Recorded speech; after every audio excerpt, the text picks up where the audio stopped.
Hi, hello students. Welcome to ISE. Today our discussion AP Constable mock test 14 quant explanation. Okay na? See 31st question.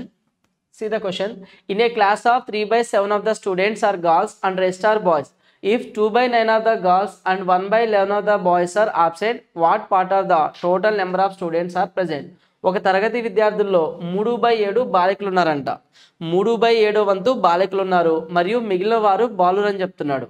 ఒకవేళ 2/9 మంది బాలికలు మరియు 1/11 వంతు మంది బాలురు గైర్హాజరైతే మొత్తం విద్యార్థుల సంఖ్యలో హాజరైన వారు హాజరైన వారు ఎంత భాగం ఉన్నారు అని అడిగాడు. అంటే కొంత భాగమేమో ఆబ్సెంట్ అయ్యారంట, హాజరైన వారు ఎంత అనేది మనం ఇప్పుడు ఫైండ్ అవుట్ చేయాలి.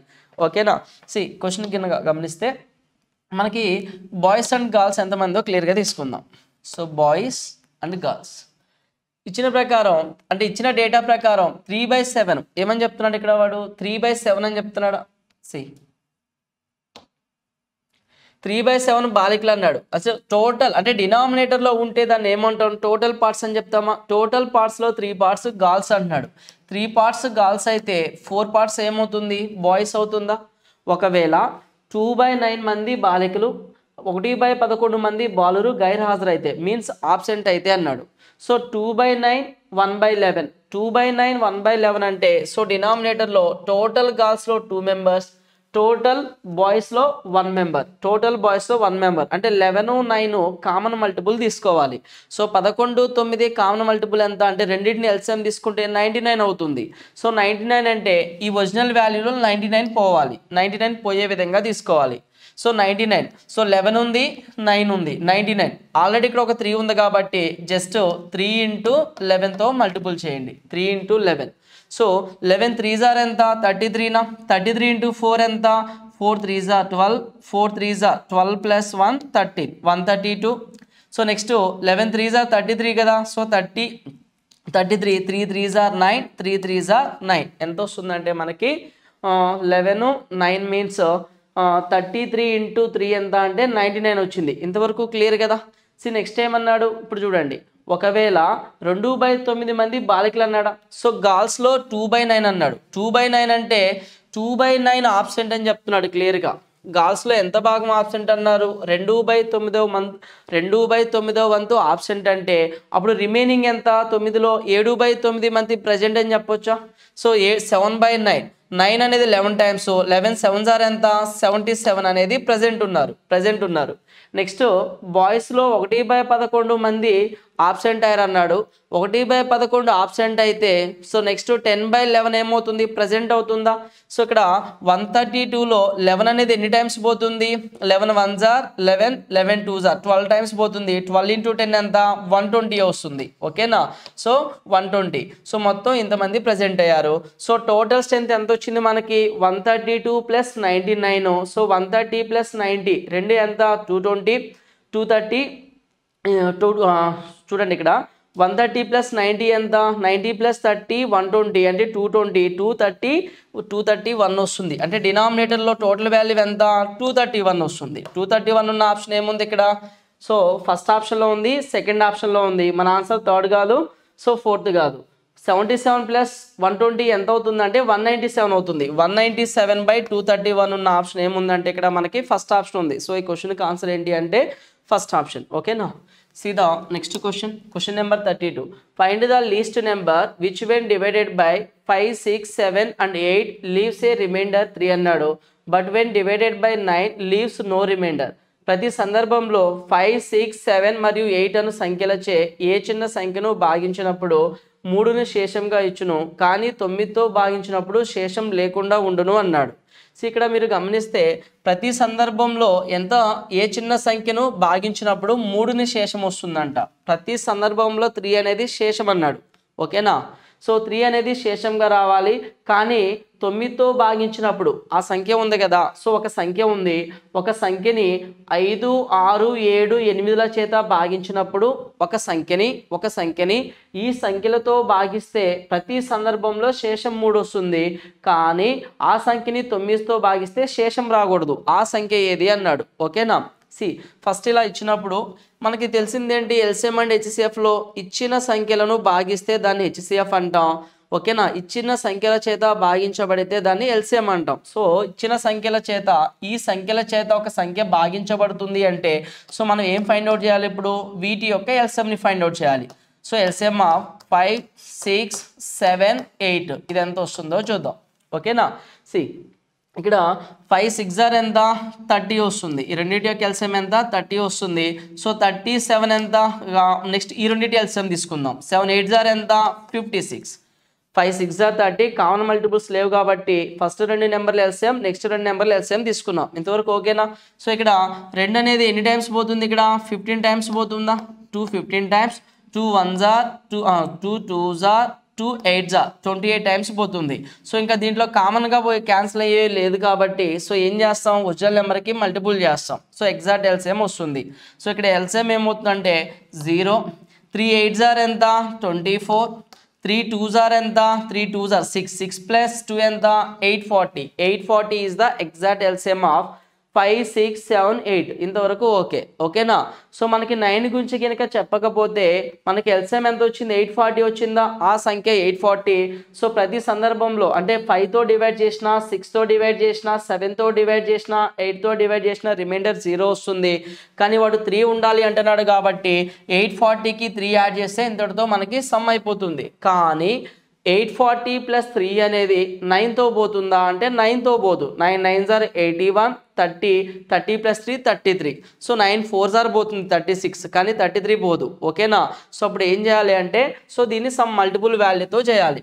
అంటే 840 × A అంటే సమ్ నెంబర్ వరకు మల్టిపుల్ చేసి ఆ రిజల్ట్కి ఏం చేయాలి, 3ని యాడ్ చేయాలి. పాయింట్ అర్థమవుతుందా. సో 840 × 840 1s 840 2s 3s అని తీసుకొని తర్వాత 3ని యాడ్ చేస్తే ఆ సమ్ అనేది 9తో పోవాలి. సో ఇక్కడ ఈ సమ్ దేంతో పోవాలని చెప్తున్నాం మనం, బై 9 అని చెప్తున్నామా, 9తో పోవాలని చెప్తున్నాం కదా. సో చూద్దాం. సో 9 అనేది 9 9s 81 అంటే సో 30 మిగిలిందా, 9 3s 27 అంటే మిగిలింది 3 మిగిలింది. 3a + 3 ఈ ఏ ప్లేస్లో ఎంత తీసుకుంటే ఏ ప్లేస్లో ఎంత మల్టిపుల్ చేసి +3 9 పోతుందో అదే మన మల్టిపుల్ వాల్యూ. ఓకేనా. సో 3 1s 3 + 3 6 9తో పోదు. 3 2s 6 6 + 3 9 9తో పోతుంది. సో ఏ ప్లేస్లో ఎంత తీసుకోవచ్చు, ఇప్పుడు మనం 2 తీసుకోవచ్చు. 840 × 2 ఎంత 1680. సో రిమైండర్ 3 అంటున్నాడు కాబట్టి 1683 is the correct answer. So ఈ క్వశ్చన్కి ఆన్సర్ ఏమవుతుందంటే ఫస్ట్ ఆప్షన్ అనేది కరెక్ట్ ఆన్సర్ అవుతుంది. ఓకేనా. See the next question. Question number 33. What is the average of all numbers between 100 and 200 which are divisible by 13 అన్నాడు. 13తో భాగించబడే 100 మరియు 200 మధ్య ఉన్న అన్ని సంఖ్యల సగటు ఎంత అని చెప్తున్నాడు. సి ఇక్కడ 100 200 మధ్యలో ఉండాలంట. సో 13తో భాగించాలి అంటున్నాడు. 100 తర్వాత 13తో భాగించే నెంబర్ ఏముంది, సో 13 7 91, 13 8 104. సో 100 తర్వాత 13తో భాగించేది 104, 13 8 13 91, 13 104, 13 9 ఎంత 117. ఇలా నెంబర్స్ తీసుకుంటూ వెళ్తే 200 కన్నా తక్కువలో అంటే దీన్ని 200 13తో భాగించండి. 13 1 ఎంత 13. సో 13 అంటే 70. 13 5s ఎంత 65 అంటే 195. So 13 1s 13, 13 5s 65. Last number 195. So 100 కన్నా ఎక్కువ 200 కన్నా తక్కువ ఉన్న సంఖ్యలు ఈ సంఖ్యలు ఇవన్నీ ఎగ్జాక్ట్గా మనకు తెలియదు. కానీ ఇక్కడ ఏమన్నాడు, అన్ని సంఖ్యల యొక్క సగటు అన్నాడు. ఓకేనా. 13తో భాగించబడే 100 మరియు 200 మధ్య ఉండేటువంటి సంఖ్యలు అయితే వీటి యొక్క సగటు అన్నాడు. ఈ సిరీస్ ఏ సిరీస్, ఇది వరుస క్రమంలో ఉన్నటువంటి సిరీస్, కాన్సెక్యూటివ్ సిరీస్గా చెప్తాం. అంటే డిఫరెన్స్ అనేది సేమ్ ఉంటుంది కదా, 104 117 డిఫరెన్స్ 13 సేమ్ ఉంది. సో అప్పుడు అలాంటప్పుడు యావరేజ్ ఏమని చెప్పొచ్చు మనం, first term last term by 2 తీసుకుంటాం. First term 104, last term 195. So 100 + 100 200. So 295 + 9 299 అనేది first term last term some అవుతుంది. సో బై 2 అంటే so 2 1s 2 2 4s 2 9s 18 2 5s 149.5 is the exact average of. So అంటే 13 మల్టిపుల్స్ యొక్క exact average ఏమొస్తుంది అంటే 149.5 అవుతుంది. ఓకేనా. సో 4th ఆప్షన్ అనేది మనకి correct answer. See the next question. Question number 34. Three friends P, Q, R started work. P alone can finish a work in 8 days. Q alone can finish the work in A plus 15 days.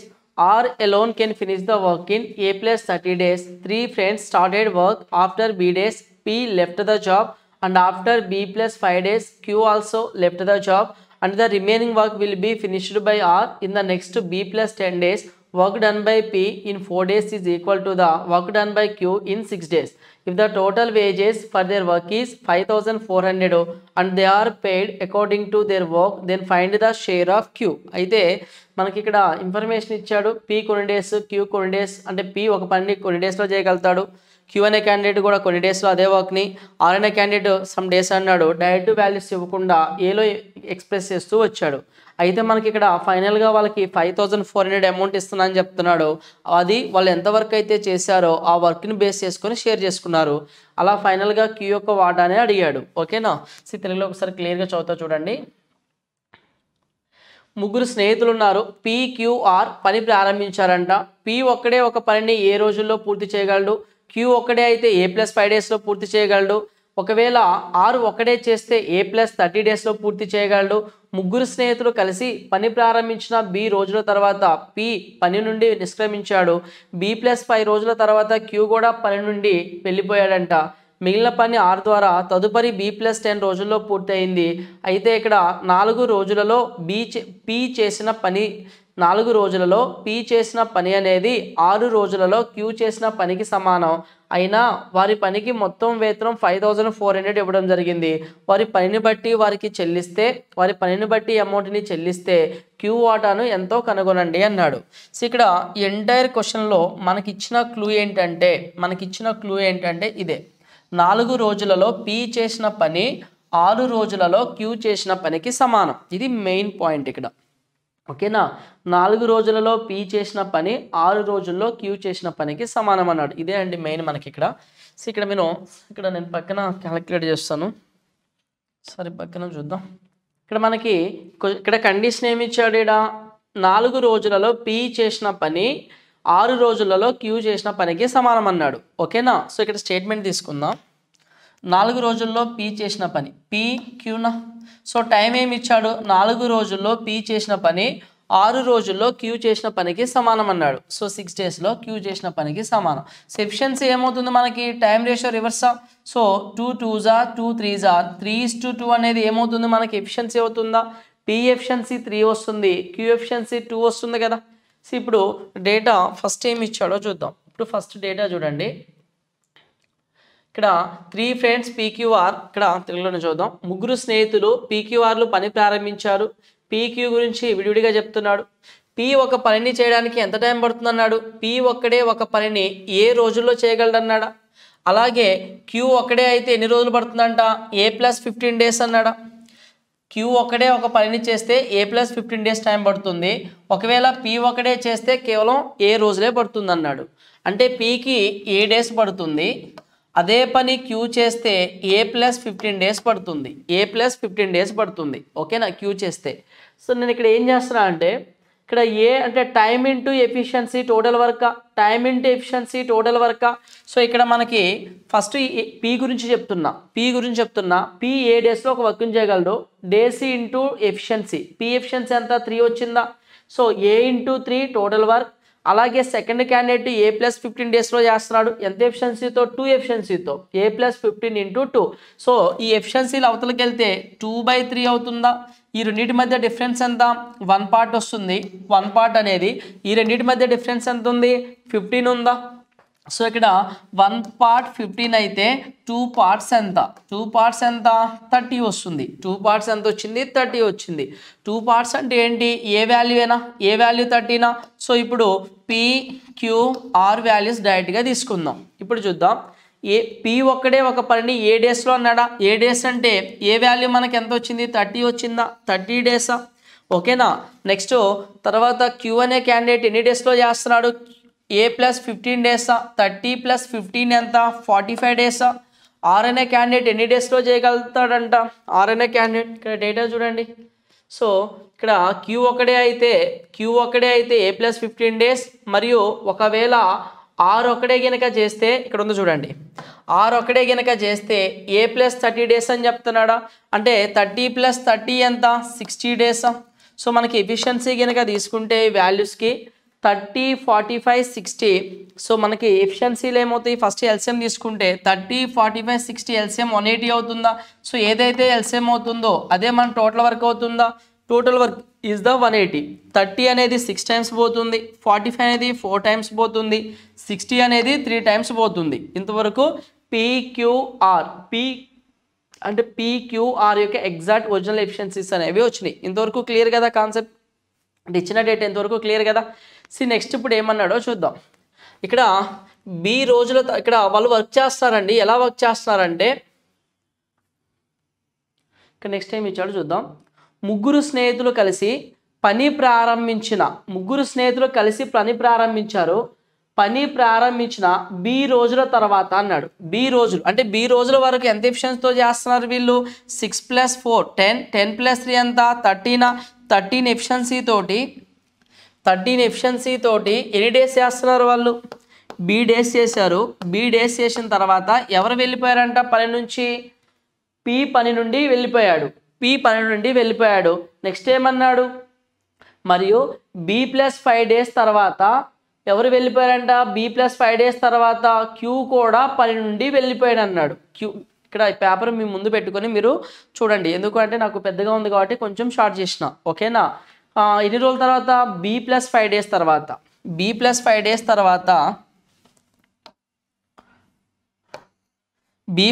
Days తర్వాత ఎవరు వెళ్ళిపోయారని చెప్తున్నాడు మనకి ఇక్కడ, queue కూడా వెళ్ళిపోయాడు. అంటే దాని అర్థం ఏంటి, ఇక్కడ పి వెళ్ళిపోయిన తర్వాత క్యూ అండ్ ఆర్ ఎంత ఎఫిషియన్సీతో, 7 ఎఫిషియన్సీతో కేవలం బి + 5 డేస్ మాత్రమే వర్క్ చేశారు.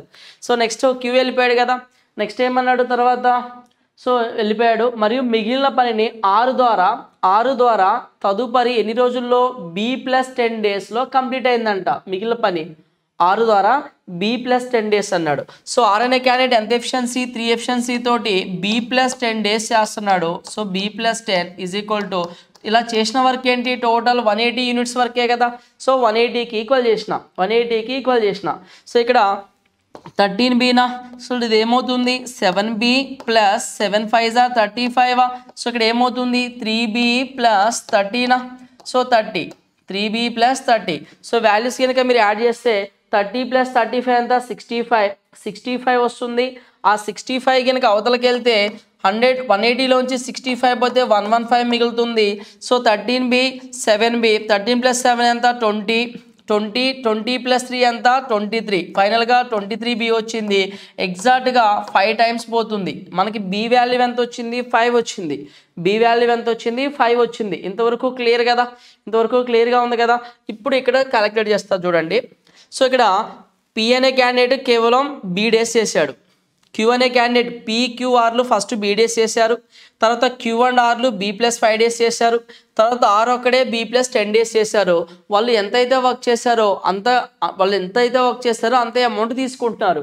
టోటల్ అమౌంట్ ఎంత 5400 కదా. సో ఇప్పుడు ఎవరెవరు ఎంత చేశారు అనేది నేను ఇక్కడ రాస్తున్నా చూడండి. పి అనే క్యాండిడేట్, క్యూ అనే క్యాండిడేట్, ఆర్ అనే క్యాండిడేట్. సో ఇక్కడ మీరు గమనిస్తే బి అంటే 5 డేస్ కదా వచ్చింది. 5 డేస్ పి అనే క్యాండిడేట్ 5 డేస్ చేశాడు. ఎంత ఎఫిషియన్సీతో, 6 ఎఫిషియన్సీతో. 5 × 6 ఎంత 30 యూనిట్స్ వరకు పి కంప్లీట్ చేశాడు. ఇంతవరకు క్లియరా. నెక్స్ట్ క్యూ అనే క్యాండిడేట్ చూద్దాం. ఫస్ట్ బి అంటే ఎంత 5 డేస్ చేశాడు క్యూ అనే క్యాండిడేట్.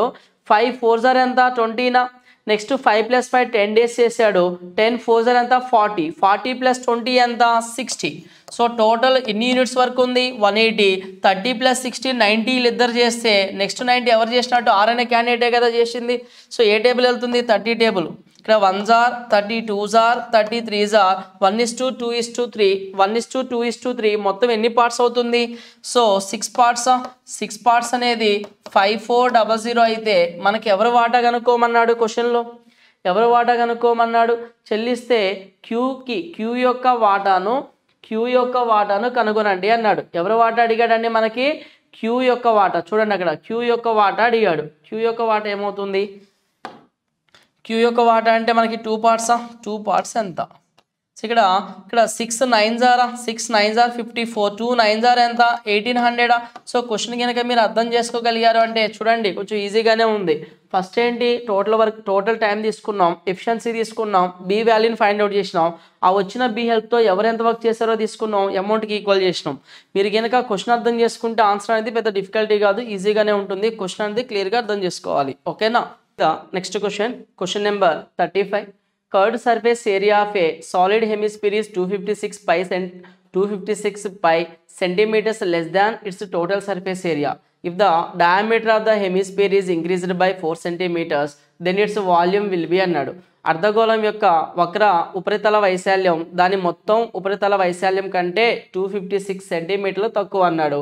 సో అర్ధగోళం యొక్క వ్యాసార్థాన్ని 4 సెంటీమీటర్లు పెంచినట్లయితే దాని ఘనపరిమాణం అనేది సెంటీమీటర్ క్యూబ్లలో చెప్పండి అంటున్నాడు. సో ఇక్కడ మీరు గమనిస్తే అర్ధగోళం యొక్క వక్ర ఉపరితల వైశాల్యం దాని మొత్తం ఉపరితల వైశాల్యం అన్నాడు. సో జనరల్గా ఒక అర్ధగోళాన్ని కనుక తీసుకుంటే ఇలా ఉంటుంది అర్ధగోళం. సో అర్ధగోళం యొక్క ఉపరితల వైశాల్యం అంటే ఏమొస్తుంది మనకి, రెండు కోన్సే కదా అర్ధగోళం అంటే. 4 కోన్స్ని యాడ్ చేస్తే మనకి ఏం ఫామ్ అవుతుంది, గోళం ఫామ్ అవుతుంది. 4 కోన్స్ని యాడ్ చేస్తే గోళం ఫామ్ అవుతుంది. ఓకేనా? సో 2 కోన్స్ రిమూవ్ చేస్తే అర్ధగోళం ఫామ్ అవుతుంది. సో ఇక్కడ మనకి ఏమన్నాడు, అర్ధగోళం యొక్క వక్ర అంటే ఇదే కదండి మనకి, ఇది వక్రంగా ఉన్నటువంటి ఉపరితల వైశాల్యం అంటే 2 కోన్స్ ఇవి, ఇది 2 కోన్స్ ఇవి. 2 కోన్స్ అంటే 2 సర్కిల్స్ ఫామ్ అవుతున్నాయి ఉపరితలంలో. సో అంటే ఏమొస్తుంది, 2πr², ఇదొక πr², సర్కిల్ యొక్క ఏరియా అంతా πr², ఇక్కడ ఒక సర్కిల్ πr², 2πr² కవర్ అవుతుంది. సో దాని వైశాల్యం. నెక్స్ట్ దాని మొత్తం ఉపరితల వైశాల్యం, మొత్తం అంటే ఇటు ఒక 2 సర్కిల్స్ ఉన్నాయా, టాప్లో ఒక సర్కిల్ ఉంది కదా. సో 3πr² చూడండి మొత్తం ఉపరితల వైశాల్యం కంటే 256 పై సెంటీమీటర్లు తక్కువ అన్నాడు. అంటే టోటల్ 3πr² నుంచి ఈ సైడ్ వక్రతలం 2πr² తీసేస్తే వచ్చే రిజల్ట్ 256 అన్నాడు. ఇప్పుడు చెప్పండి 3πr² మైనస్ 2πr² ఎంత వస్తుంది, πr² అవుతుందా? ఎంత వస్తుంది value, πr². So πr² is equal to 256 pi అని చెప్తున్నాడు. ఓకేనా? పై క్యాన్సిల్ చేస్తున్నా. ఆర్ ఈజ్ ఈక్వల్ టు 256 అంటే దేని స్క్వేర్ అవుతుంది, 16 స్క్వేరా, 15 square 225, 16 square 256. So R value ఎంత వస్తుందంటే మనకి ఇక్కడ 16 వస్తుంది. సో నెక్స్ట్ ఏమన్నాడు, అర్ధగోళం అంటే ఇదే అర్ధగోళం గురించి చెప్తున్నాడు. అర్ధగోళం యొక్క వ్యాసాన్ని 4 సెంటీమీటర్లు పెంచితే అన్నాడు. సో వ్యాసం అంటే డయామీటర్, అంటే వ్యాసం అంటే కంప్లీట్ లెంత్, వ్యాసార్థం అంటే ఎంత, డయామీటర్లో హాఫ్ కదా. సో 4 పెంచుతున్నాడు అంటే సో రేడియస్ అంటే by2 అవుతుందా, by2 అంటే జస్ట్ 2నే పెంచుతున్నాడు. వ్యాసం అయితే 4 అవుతుంది, రేడియస్ అంటే ఎంత అవుతుంది, 2నే కదా. వ్యాసం 4 పెంచుతున్నాడు అంటే వ్యాసార్థం ఎంత, 2 కదా పెరిగేది. సో 16 కాస్త ఎంత అవుతుంది, 18 అవుతుంది. 16 కాస్త 18 అవుతుంది. అయితే దాని ఘనపరిమాణం ఎంత అన్నాడు. సో అర్ధగోళం యొక్క ఘనపరిమాణం ఎంత, 2/3 πr³ కదా. సో 2/3 πr³, 2/3 పై వాల్యూ అలాగే ఇచ్చాడు ఆప్షన్లో. r³ అంటే ఎంత, 18 కదా ఉంది. 18 ఇంటూ 18 తీసుకుంటున్నా. సో 3 1s 3 6 అవుతుంది. సో ఇక్కడ మీరు గమనిస్తే యూనిట్ డిజిట్స్ అనేవి అన్నీ డిఫరెంట్గా ఉన్నాయి. కొంచెం ట్రై చేద్దాం యూనిట్ డిజిట్. సో ఇక్కడ పై కామనే. సో 2 6 ఎంత, 12, 2 వస్తుంది. 2 8 ఎంత, 16, 6 వస్తుంది. 6 8 ఎంత, 48. యూనిట్ డిజిట్ 8 వస్తుంది. సో యూనిట్ డిజిట్ 8 ఉన్న ఆప్షన్ ఎంత ఏముందంటే థర్డ్ ఆప్షన్ ఉంది. ఒకసారి మళ్ళీ చెక్ చేద్దాం చూడండి. 2 6 ఎంత, 12, 2 యూనిట్ డిజిట్. 2 8 ఎంత, 60, 6 యూనిట్ డిజిట్. 6 8 ఎంత, 48. సో యూనిట్ డిజిట్ 8 ఉన్న ఆప్షన్ ఒకటే ఉంది. 388 పై అనేది కరెక్ట్ ఆన్సర్ అవుతుంది. ఓకేనా? సీదా next Question number 36. Puneet saves 32% of his income. His expenditure is increased by 24% and his income is increased by 20%. Then his savings increased by how much percentage అన్నాడు. పునీత్ తన ఆదాయంలో 32% పొదుపు చేస్తాడు. అతని ఖర్చు 24% పెరిగి మరియు అతని ఆదాయం 20% పెరిగితే అతని పొదుపు ఎంత శాతం పెరిగింది అనేది మనకి ఇక్కడ టాస్క్ ఇచ్చింది. సో ఇక్కడ తన ఆదాయంలో 32% పొదుపు చేస్తాడు అని చెప్తున్నాడా. సో అంటే ఇన్కమ్ 100. సో అతని ఇన్కమ్ ఎంత, 100. సో అయితే ఎక్స్పెండిచర్ ఎంత, పొదుపు ఎంత, 32 అన్నాడు. సో పొదుపు 32, మనకు పొదుపు గురించి మాత్రమే చెప్తున్నాడు. సో రిమైనింగ్ వాల్యూ 68 అనేది ఖర్చు చేస్తున్నాడు, అది పక్కన పెట్టండి. అతని ఖర్చు 24%, 24% పెరిగింది అన్నాడు. 24% పెరిగింది అంటే 68లో 24 పెరిగిందని చెప్తున్నాడు. మరియు అతని ఆదాయం 20% పెరిగింది అన్నాడు. సో అతని ఇన్కమ్ 20% అంటే 100 కాస్త 120 అయింది. సో అతని ఆదాయం 24% పెరిగింది అన్నాడు. అయితే అతని పొదుపు ఎంత శాతం పెరిగింది? 100 కాస్త 120 అయింది. సేవింగ్స్ అలాగే ఉంది, ఖర్చు మాత్రం 60లో 24% పెరిగింది. సో ఇన్కంలోంచి ఖర్చు తీసేస్తే వచ్చేది ఏంటి? సేవింగ్సే కదా, మనకి సేవింగ్సే కదా వచ్చేది. సో 68లో 24% ఎంతో చూద్దాం, ఓకేనా. సో 68లో 24% అంటే ఫస్ట్ 10% ఎంత? 6.8, 20%. 6.8, 12, 13.6 వస్తుందా? 20% 13.6 వస్తుంది. నెక్స్ట్ 4% చూద్దాం. 1% 0.68, 4 8 జార్ ఎంత? 32 అవుతుంది. 4 8 జార్ 32, 4 6 జార్ 24, 24 ప్లస్ 3 27 అంటే 2.72. సో ఓవరాల్ వాల్యూ ఎంత? 13.6, 2.72 అంటే సో దీన్ని ఎలా రాస్తాం? 13.60 కదా. సో 15.15 వస్తుంది. 6 ప్లస్ 15, 16.32 వస్తుంది. 16.32 పెరిగింది. 16.32 అనేది ఇంక్రీజ్ అవుతుంది ఓవరాల్గా చూస్తే, ఓకేనా. సో ఇప్పుడు మనకి సేవింగ్స్ ఇక్కడ నీకు ఎక్స్ట్రా వచ్చింది ఎంత? 20% కదా. సో నీకు ఈ 20%లో 16.32 తీసేస్తే సరిపోతుంది కదా. పాయింట్ అర్థమైందా? సో ఇక్కడ నేను ఏం చేస్తున్నా అంటే 20% ఇన్కమ్ పెరిగింది కదా, ఈ 20 ఇన్కంలో నుంచి జస్ట్ పెరిగినటువంటి ఎక్స్పెండిచరు 13.32 తీసేస్తే నాకు మిగిలేది ఎంత? సేవింగ్స్ ఇంక్రిమెంటే కదా. సో సేవింగ్స్ ఇంక్రిమెంట్ ఎంత చూడండి. 16 అంటే రౌండ్ ఫిగర్ 17 అనుకుంటున్నా. 17 పోతే 3.32, 100లో 32 పోతే మనకి మిగిలే వాల్యూ ఎంత? 68, 3.68 డివైడెడ్ బై సో మనకి 32 ఇంటూ 100 అంటే సో పర్సంటేజ్ వాల్యూ కదా మనం ఇప్పుడు ఫైండ్ అవుట్ చేయాల్సింది. సో 368/32 వచ్చింది. 368/32. సో ఏ టేబుల్ పోతుంది? 8 4s are 32. ఈ 2 zeros పాయింట్ రిమూవ్ చేస్తున్నా. 8 4s are 32, 8 4s are 32, 8 6s are 48, 4 1s are 4 1s are 4 5s are ఎగ్జాక్ట్గా 11.5% అనేది సేవింగ్స్ ఇంక్రిమెంట్ వచ్చింది. సేవింగ్స్ ఇంక్రిమెంట్ ఎంత వచ్చింది? 11.5%. ఇచ్చిన ఆప్షన్లో ఆన్సర్ ఏమవుతుందంటే ఫస్ట్ ఆప్షన్ అనేది అవుతుంది. So first option is the correct answer. Point అర్థమైందా? సో ఎక్స్పెండిచర్లో పెరిగిన వాల్యూ, సో ఆ పెరిగిన ఇన్కమ్ 20 కదా, 20లోంచి పెరిగిన ఖర్చు తీసేస్తే పెరిగినటువంటి సేవింగ్స్ వస్తుంది. ఆ సేవింగ్స్ ఒరిజినల్ సేవింగ్స్లో ఎంత పర్సెంటేజో మనల్ని ఫైండ్ అవుట్ చేయమన్నాడు. పాయింట్ అర్థమైంది కదా. సీదా next question number 37. A mixture contains liquid P and Q in the ratio 8:9 respectively. When 9 liters of liquid Q is replaced with the same quantity of liquid P, the ratio of quantity of liquid P and Q in the mixture becomes 11:6. If X liters of liquid P is replaced with the same quantity of liquid Q, the ratio of liquid P and Q in the mixture becomes 4:13. Then what is the value of X? మిశ్రమం వరుసగా 8:9 నిష్పత్తిలో ద్రవం P మరియు Qని కలిగి ఉంటుంది.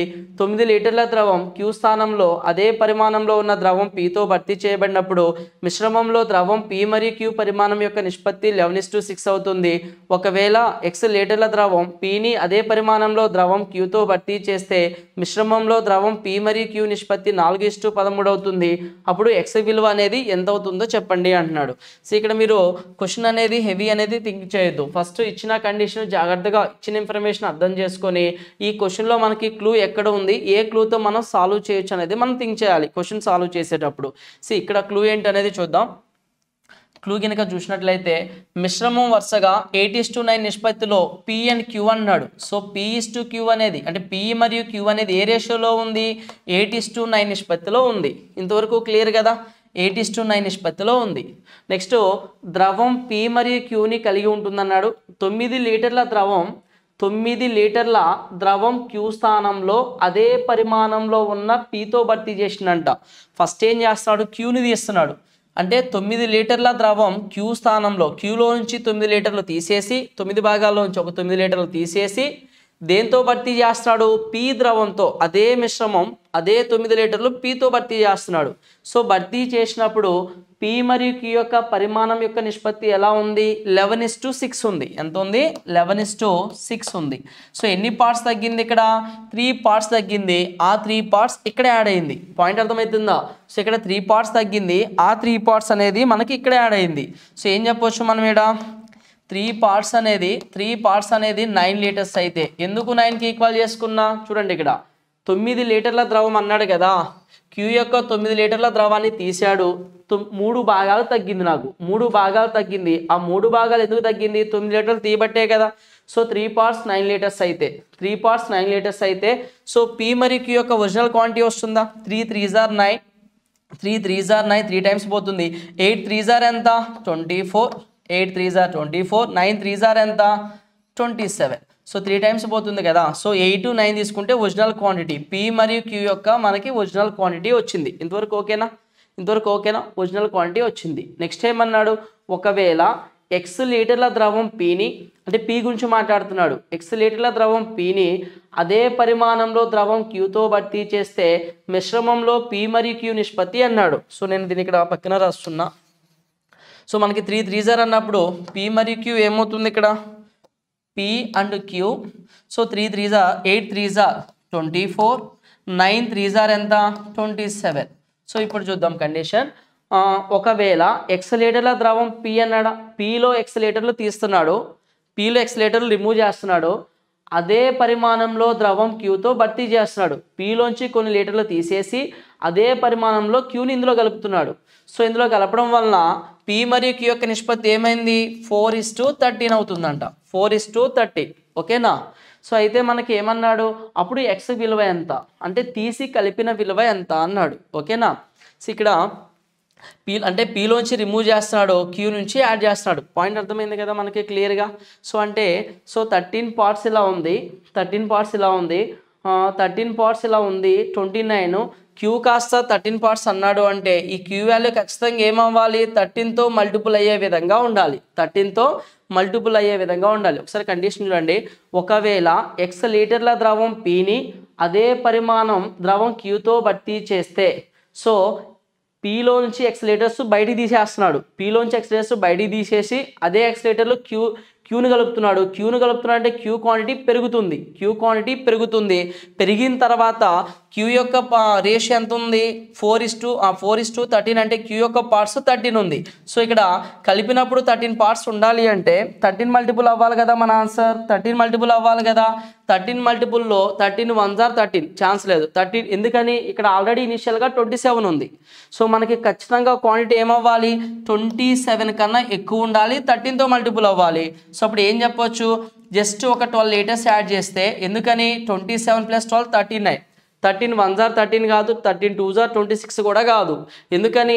ఇనిషియల్గానే 26 ఉంది, ఇప్పుడు add చేస్తే 26 కన్నా ఎక్కువ ఉండాలి, 13తో పోవాలి. 13 3s are ఎంత? 13 అయినా.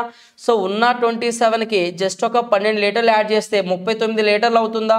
సో క్యూ యాడ్ చేస్తున్నాడు కదా. సో అందుకనే మన ఆన్సర్ ఏమవుతుందంటే జస్ట్ ఒక ఎక్స్ వాల్యూ ఏంటి అంటే ఇక్కడ 12 లీటర్స్ తీస్తున్నాడు, అదే 12 లీటర్స్ ఇక్కడ యాడ్ చేస్తున్నాడు.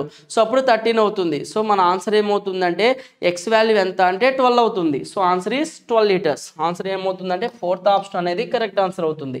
సో కండిషన్ అర్థమైంది కదా మీకు క్లియర్గా. ఓకేనా? సో క్యూతో భర్తీ చేస్తాడు కాబట్టి క్యూ ఇంక్రీజ్ అవుతుంది, ఎక్స్ పార్ట్స్ ఇంక్రీజ్ అవుతుంది. ఆ ఎక్స్ పార్ట్స్ ఎంతో కాదు 12 litres. Okay, see the next question. C question number 38. See the question number 38. A, B and C start a business and their investments are in the ratio 4:3:6. Both A and B starts the business and C joins them after 6 months. It was decided that C will get a monthly salary of 500 rupees from the annual profit. C's total salary came out to be 10% of annual profit after a year అన్నాడు. ఇక్కడ what is the share of A in the total profit, total ప్రాఫిట్లో ఏకి ఎంత వాటా వస్తుంది అనేది మనకి ఇక్కడ ఫైండ్ అవుట్ చేయమన్నాడు. సో ఇక్కడ ఏ, బి మరియు సి వ్యాపారాన్ని ప్రారంభించాయి. అయితే వారి పెట్టుబడులు 4:3:6 నిష్పత్తిలో ఉన్నాయంట. ఏ మరియు బి ఇద్దరు వ్యాపారాన్ని ప్రారంభించారు మరియు 6 months తర్వాత సి వారితో చేరారంట. సి వార్షిక లాభాల నుంచి నెలవారీ 500 రూపాయల వేతనం పొందాలని నిర్ణయించుకున్నాడు. సి యొక్క మొత్తం జీతం 1 సంవత్సరం తర్వాత వార్షిక లాభంలో 10%గా వచ్చింది. మొత్తం లాభాల్లో ఏ యొక్క వాటా ఎంతో చెప్పండి అన్నాడు. సి ఇక్కడ డైరెక్ట్ క్వశ్చన్ ఇది, మనం రైట్గా క్యాలిక్యులేట్ చేయొచ్చు. ఇక్కడ ఎంత ట్రిక్కీగా ఏం లేదు ఈ క్వశ్చన్లో. సో ఇక్కడ ఏ అనే క్యాండిడేట్ ఇన్వెస్ట్ చేస్తున్నాడు, బి ఇన్వెస్ట్ చేస్తున్నాడు, సి ఇన్వెస్ట్ చేస్తున్నాడు. ఏబిసిలు ఏ రేషియోలో 4:3:6 రేషియోలో ఇన్వెస్ట్ చేస్తున్నారు, 4:3:6 రేషియోలో.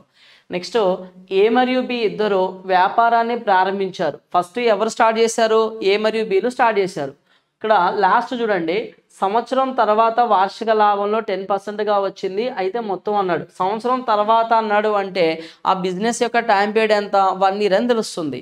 అంటే ఏ అనే క్యాండిడేట్ 12 months ఇన్వెస్ట్ చేస్తున్నాడు, అలాగే బి అనే క్యాండిడేట్ కూడా 12 months ఇన్వెస్ట్ చేస్తున్నాడు. నెక్స్ట్ చూడండి, ఇక్కడ 6 months తర్వాత 6 నెలల తర్వాత సి వాటితో చేరాడంట. అంటే 6 months తర్వాత సి వచ్చాడు అంటే దాని అర్థం ఏంటి, కేవలం 6 months మాత్రమే సి ఇన్వెస్ట్ చేశాడు. సో 6 months మాత్రమే 6 parts ఇన్వెస్ట్ చేశాడు. ఇంతవరకు క్లియర్ కదా. సో ఫస్ట్ మనం ఇప్పుడు ఈ రేషియోని రెడ్యూస్ చేద్దాం. 6 1s are 6 2s are 6 2s are 6 2s are again 2 1s are 2 1s are 2 3s are. So మనకి 4:3:3 ఏ రేషియోలో ఉన్నాయండి, ఏబిసి యొక్క ఇన్వెస్ట్మెంట్లో 4:3:3 రేషియోలో ఉంది. ఇంతవరకు క్లియర్ కదా. సి నెక్స్ట్ ఏమి ఇచ్చాడో చూద్దాం. ఇక్కడ సి యొక్క వార్షిక లాభాల నుంచి, సి అనే క్యాండిడేట్ వార్షిక లాభాలంటే సంవత్సరంలో వచ్చినటువంటి లాభాల నుంచి నెలవారీ జీతం 500 వేతనంగా పొందాలని నిర్ణయించారు. అయితే ఇక్కడ సి యొక్క మొత్తం జీతం అంటే సి అనే క్యాండిడేట్ ఒక నెలకి 500 రూపీస్ ఎర్న్ చేస్తున్నాడు. ఒక నెలకి 500, కానీ ఎన్ని నెలలు ఇన్వెస్ట్ చేశాడు, 6 months ఇన్వెస్ట్ చేశాడు. ఒక నెలకి 500, 6 months అంటే ఎంత వస్తుంది, 3000 మాత్రమే అతని శాలరీ వస్తుంది. అతని శాలరీ ఎంత, 3000 వస్తుంది ఓవరాల్గా. ఓకేనా. సో అతని శాలరీ ఎంత, 3000 వస్తుంది. నెక్స్ట్ సి యొక్క మొత్తం జీతం 1 సంవత్సరం తర్వాత వార్షిక లాభంలో 10%గా వచ్చిందన్నాడు. 10% అంటే దాని అర్థం ఏంటి, సో 10% మొత్తం ప్రాఫిట్లో 10%కి ఈక్వల్ అన్నాడు. అప్పుడు టోటల్ ప్రాఫిట్ ఏమవుతుంది మనకి, 100%, 30,000 కదా అయ్యేది మనకి టోటల్ ప్రాఫిట్. జస్ట్ ఒక 0 అడిషనల్గా యాడ్ అవుతుంది. 10 10s are 30, 3000 into 10 30,000. ఇంతవరకు క్లియర్ కదా. సో నెక్స్ట్ మొత్తం లాభాల్లో ఏ వాటా ఎంత. సో ఇక్కడ ఈ 30,000లో అతని శాలరీ 3000 పోను, మిగిలింది ఎంత, 27,000. ఆ 27,000 కదా వీళ్ళు షేర్ చేసుకునేది. 4:3:3 రేషియోలో షేర్ చేసుకుంటున్నారు. 4 + 3 7, 7 + 3 ఎంత, 10. సో 10 parts 27,000 అయితే మనకు అడిగింది ఎవరిది, ఏ యొక్క వాటా కదా. ఏ వాటా అంటే 4 parts ఎంత. ఓకేనా. సో ఇది 27 times 270, ఇది కూడా 27 times. 27 అంటే 4 7s are 28, 4 2s are 8, 8 + 2 10 అంటే 10,800 అనేది ఏ యొక్క వాటా వస్తుంది. సో 10,800 ఉన్న ఆప్షన్ ఏముందంటే మనకి ఇక్కడ థర్డ్ ఆప్షన్ ఉంది. ఓకేనా. సో ఆన్సర్ ఏమవుతుందంటే థర్డ్ ఆప్షన్ అనేది కరెక్ట్ ఆన్సర్ అవుతుంది. క్లియర్ కదా. సి సో మనకి ఇది కండిషన్ మీరు డైరెక్ట్గా తీసేసుకోవచ్చు అండి. ఓకే. సీదా next question, question number 39. So ఇక్కడ Tom made no profit no loss, he purchased 2 TVs for 45,000 అన్నాడు. 1 TV was sold at the gain of 15%, while another TV was sold at the loss of 10%. Find the cost price of TV sold at loss. అయితే loss కమ్మినటువంటి దాని యొక్క కొన్న వెల ఎంత అని అడిగాడు. సి ఇక్కడ టామ్ లాభం లేదా నష్టం లేని ఒప్పందం చేసుకున్నాడు. లాభం లేదు నష్టం లేదు అటువంటి ఒప్పందం చేసుకున్నాడు. 45,000తో 2 టీవీలను కొనుగోలు చేశాడు. ఒక టీవీని 15% లాభంతో విక్రయించగా మరో టీవీని 10% నష్టానికి విక్రయించాడు. అయితే నష్టానికి విక్రయించిన టీవీ యొక్క ధరను అంటే కొన్న ధర ఎంత అనేది అడిగాడు మనకి ఇక్కడ. సో ఇక్కడ మీరు గమనిస్తే ఇక్కడ నో ప్రాఫిట్ నో లాస్ అని చెప్తున్నాడా, ప్రాఫిట్ కానీ లాస్ కానీ లేదు అన్నాడు. రెండింటిని మాత్రం 45,000కి కొన్నాడు, రెండింటిని కలిపి 45,000కి కొన్నాడు. ప్రాఫిట్ వాల్యూతో అమ్మిన కాస్ట్ ప్రైస్ ఎంత లేదా లాస్ వాల్యూతో అమ్మిన కాస్ట్ ప్రైస్ ఎంత అనేది మన టార్గెట్ ఇక్కడ ఫైండ్ అవుట్ చేయాల్సింది. సో ఇక్కడ ప్రాఫిట్ కానీ లాస్ కానీ లేదు అంటే ఒక దాని మీద వచ్చిన లాభం మరో దాని మీద వచ్చిన నష్టానికి సమానం అవుతుందనే కదా దాని అర్థం. నో ప్రాఫిట్ నో లాస్ అంటే ఏంటి, ఒక వస్తువు మీద వచ్చిన లాభం మరో వస్తువు మీద వచ్చిన నష్టానికి సమానం. అంటే 15% లాభం వచ్చింది ఒక వస్తువు మీద, మరో వస్తువు మీద 10% నష్టం వచ్చింది. సో మరో వస్తువు కాబట్టి బీగా తీసుకుంటున్నా. Percentage cancel. So next 5 3s are 5 2s are అవుతుంది. సో మనకి A/B = 2/3 మొత్తం ఈ యొక్క కొన్న ధరలు అవుతుందండి. అంటే ఏ కొన్న ప్రైజ్లో 15% లాభం, బి కొన్న ప్రైజు దాంట్లో 10%. పాయింట్ అర్థమైందా? సో మనకి రెండు కొన్న ప్రైజులు అవుతాయి. 5 పార్ట్స్ ఎంత మనకి కొన్న ప్రైజ్ అంటే 2:3 అంటే టోటల్ 5 పార్ట్స్. 5 పార్ట్స్ 45,000 అయితే 5 పార్ట్స్ 45,000 అయితే సో మనకి ఏమడిగాడు 10%. చూడండి నష్టానికి విక్రయించిన టీవీ ధర, సెకండ్దే కదా నష్టానికి విక్రయించింది, బీనే కదా. బి ఎన్ని పార్ట్స్ ఉందో మనకు అక్కడ 3 పార్ట్స్ ఉంది, ఆ వాల్యూనే అడుగుతున్నాడు. సో 5 9s are ఎంత 45, 3 9s are ఎంత 27. సో 27,000 అనేది మనకి ఏమవుతుందంటే కరెక్ట్ ఆన్సర్ అవుతుంది. ఓకేనా? సీదా థర్డ్ ఆప్షన్ అనేది కరెక్ట్ ఆన్సర్. ఓకేనా? క్లియరా? సీదా next question number 40. The area of A square is 441 cm². whose side is 3 times of radius of a circle అన్నాడు. The circumference of the circle is equal to the perimeter of the circle. Find the breadth of the rectangle if the length of the rectangle is 14 centimeters. So rectangle యొక్క length 14 centimeters అని ఇస్తే breadth ఎంత అనేది అడిగాడు. So ఇక్కడ ఒక చతురస్రం యొక్క వైశాల్యం 441 cm². దీని భుజం వృత్తం యొక్క వ్యాసార్థానికి 3 రెట్లు ఉంటుంది. అయితే వృత్తం యొక్క చుట్టుకొలత దీర్ఘ చతురస్రం చుట్టుకొలతకు సమానంగా ఉంటుంది. సో అయినా దీర్ఘ చతురస్రం పొడవు 14 సెంటీమీటర్లు ఉంటే దీర్ఘ చతురస్రం యొక్క వెడల్పును ఎంతో చెప్పండి అన్నాడు. సో ఇక్కడ మీరు గమనిస్తే క్వశ్చన్లో డేటా ఏమి ఇచ్చాడో చూద్దాం. సో మనకి ఒక చతురస్రం యొక్క వైశాల్యం ఎంత అన్నాడు 441 cm² అన్నాడు. చతురస్ర వైశాల్యం అంటే A² S² అని చెప్తాం లేదా A² అని చెప్తాం. భుజము ఏ అయితే ఏరియా అంతా A² అవుతుంది. సో A² 441 అయితే ఏ ఏమవుతుంది సైడ్ 21² కదా 441 అనేది. సో చతురస్రం యొక్క భుజం 21 అయింది. సో నెక్స్ట్ ఏమన్నాడు దీని భుజం అంటే చతురస్రం యొక్క భుజం వృత్తం యొక్క వ్యాసార్థానికి ఎన్ని టైమ్స్ ఉందంట 3 టైమ్స్ ఉందన్నాడు. సో 3 టైమ్స్ ఉంది అంటే అప్పుడు మనకి రేడియస్ ఏమవుతుంది, రేడియస్కి 3 టైమ్స్ అంటే బై 3 చేస్తే 7 అనేది మనకి రేడియస్ అవుతుందా. సో రేడియస్ వచ్చింది. నెక్స్ట్ వృత్తం యొక్క చుట్టుకొలత దీర్ఘ చతురస్రం చుట్టుకొలతకు సమానంగా ఉందంట. ఓకేనా? వృత్తం యొక్క చుట్టుకొలత మీకు ఒక టేబుల్ నేర్పించాం. ఏంటి ఆ టేబుల్ అంటే మనకి ఒక టేబుల్ ఆల్రెడీ మనం చాలాసార్లు డిస్కస్ చేస్తున్నాం. సో ఆ టేబుల్ కనుక చూసినట్లయితే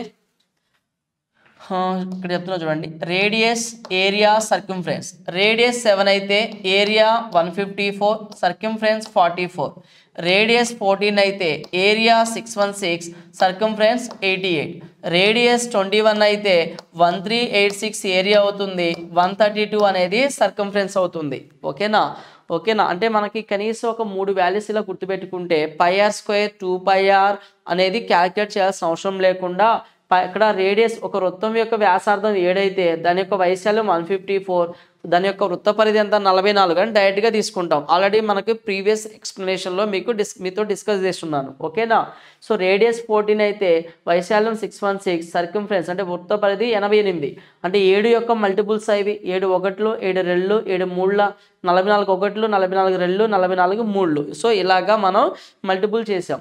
సో మనకి ఇక్కడ రేడియస్ 7 అయితే డైరెక్ట్గా మనం రేడియస్ 7 అయితే చూడండి ఇక్కడ ఏమి ఇచ్చాడు వృత్తం యొక్క చుట్టుకొలత అంటే ఏంటి రేడియస్ 7 అయితే వృత్తం యొక్క చుట్టుకొలత ఎంత వస్తుంది 44.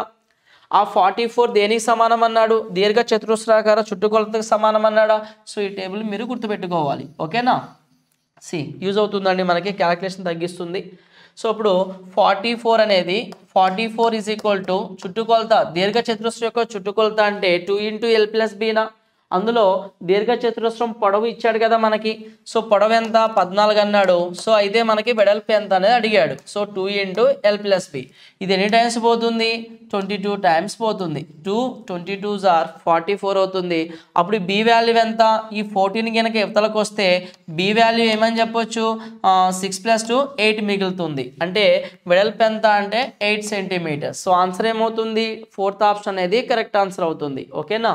See the next question. See question number 41. The ratio of radius of cone to cylinder is 1:2 అన్నాడు. The curved surface area of the cone is 396 cm². If the slant height of the cone is 18 cm, volume of the cylinder is 2464 cm3. Then find the total surface area of the cylinder. శంకు మరియు స్తూపం యొక్క వ్యాసార్థాల నిష్పత్తి 1:2 మరియు శంకు యొక్క వక్ర ఉపరితల వైశాల్యం 396 cm². శంకు యొక్క ఏటవాలు ఎత్తు 18 cm మరియు స్తూపం ఘనపరిమాణం 2464 cm³ ఉంటే అప్పుడు స్తూపం యొక్క మొత్తం ఉపరితల వైశాల్యం కనుగొనండి.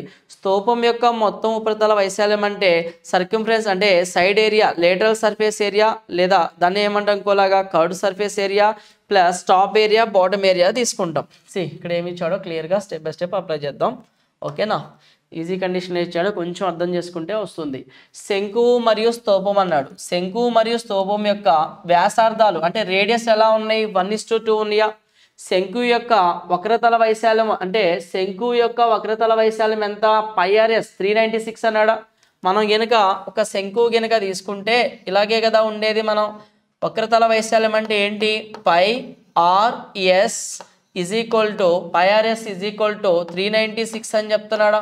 πrs 396. శంకు యొక్క ఏటవాలు ఎత్తు అంటే ఇదే కదండి. ఏటవాలు ఎత్తు 18 ఇచ్చాడు. సో మనకి ఈ S+లో మనం ఏం తీసుకోవచ్చు? 18 సబ్స్టిట్యూట్ చేయొచ్చు కదా. S+లో 18 సబ్స్టిట్యూట్ చేస్తే ఎంత వస్తుందో చూద్దాం. సో రేడియస్ వస్తుందా దీని నుంచి? 18 2s are ఎంత? 36. నెక్స్ట్ 18 2s are 22 వెళ్తుంది.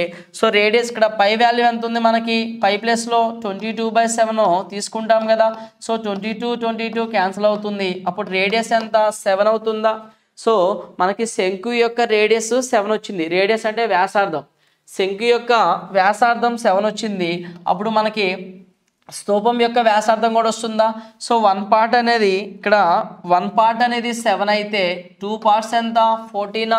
శంకు యొక్క వ్యాసార్థం వచ్చింది, స్తూపం యొక్క వ్యాసార్థం వచ్చింది. ఇంతవరకు క్లియరా? ఇంక నెక్స్ట్ ఏమి ఇచ్చాడు ఇక్కడ? నెక్స్ట్ స్తూపం యొక్క ఘనపరిమాణం 2464 అన్నాడు. అయితే అప్పుడు స్తూపం యొక్క మొత్తం ఉపరితల వైశాల్యం ఎంత అన్నాడు. సో స్తూపాన్ని గనుక తీసుకుంటే మొత్తం ఉపరితల వైశాల్యం అంటే జాగ్రత్తగా గమనించాలి. సో మనం lateral surface area means curved surface area కనుక్కోవాలి. ఈ curved surface area top area bottom ఏరియాని కనుక్కోవాలి. సో అదే మనకి ఉపరితల వైశాల్యం అనేది అవుతుంది. ఓకేనా? సో వాల్యూమ్ ఎంత? 2464. ఈ ఘనపరిమాణాన్ని ఎందుకు ఇచ్చిండంటే ఉపరితల వైశాల్యం అంటే మనకి హైట్ కావాలి కదా. హైట్ కనుక్కునే దానికోసమనే మనకి ఇన్ఫర్మేషన్ ఇచ్చాడు. సో హైట్ కనుక కనుక్కుంటే ఇక్కడ వాల్యూమ్ అంటే ఎంత? πr² × h. సో మనకి శంకు యొక్క వ్యాసార్థం 14 ఉంది. ఇంతకు ముందు క్వశ్చన్లోనే మీకు చెప్పాను, ఒక టేబుల్ చెప్పా. వ్యాసార్థం 14 అయితే వ్యాసార్థం 7 అయితే ఏరియా ఎంత అంటే వైశాల్యం ఎంత? 154. వ్యాసార్థం 14 అయితే వైశాల్యం ఎంత? 616 కదా. So base area into height 616 into height = ఘనపరిమాణమా 2464 అవుతుందా? సో ఇది ఎన్ని టైమ్స్ పోతుంది ఎగ్జాక్ట్గా? 4 times. 6 4s are 24, 16 4s are 64. ఎగ్జాక్ట్గా 4 టైమ్స్. అంటే హైట్ ఎంత వచ్చింది మనకి? 4 వచ్చింది. హైట్ ఎంత వచ్చింది? 4 వచ్చింది. ఇప్పుడు స్తూపం యొక్క ఉపరితల వైశాల్యం యొక్క మొత్తం ఉపరితల వైశాల్యం కావాలి. మొత్తం ఉపరితల వైశాల్యం అంటే చూడండి, ఇక్కడ హైట్ మనకేమో 4 వచ్చింది. సర్కంఫరెన్స్ చూద్దామా? ఇప్పుడు మనకి స్తూపం యొక్క రేడియస్ ఎంత ఉంది? మనకి 14 ఉందా? ఇందాక టేబుల్లో చెప్పిన విధంగా రేడియస్ అనేది అంటే వ్యాసార్థం 14 ఉంటే వృత్త పరిధి ఏమొస్తుంది? 88 అవుతుందా? 7 ఉంటే 44, 14 ఉంటే 88. సో 88 అంటే నేనేం తీసుకున్నా? వక్రతల వైశాల్యం తీసుకుంటున్నా. సో సర్కంఫరెన్స్ ఇంటూ వృత్త యొక్క పరిధి ఇంటూ ఎత్తు ఎంత ఉంది? 4 ప్లస్ తీసుకున్న top area bottom area. So వైశాల్యం అని అంటే వ్యాసార్థం 14 ఉంటే వైశాల్యం ఎంత వస్తుంది? వృత్తం యొక్క వైశాల్యం 616 ఆ 616ని 2 టైమ్స్ తీసుకోవాలి. ఎందుకని టాప్ ఏరియా బాటమ్ ఏరియా కదా. సో 616 ఇది మనకి ఏమవుతుందంటే టోటల్గా ఆ యొక్క స్తూపం యొక్క సంపూర్ణ అంటే ఉపరితల వైశాల్యం అనేది అవుతుంది.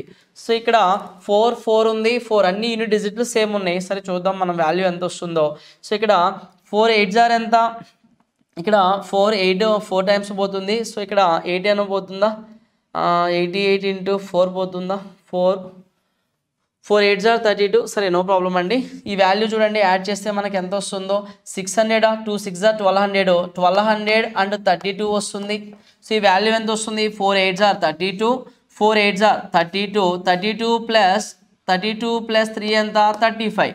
ఇక్కడ 1200 ప్లస్ 300 1500 30 ప్లస్ 50 80. సో 1584 ఉన్న ఆప్షన్ మనకి ఏముంది? 4th ఆప్షన్ ఉంది.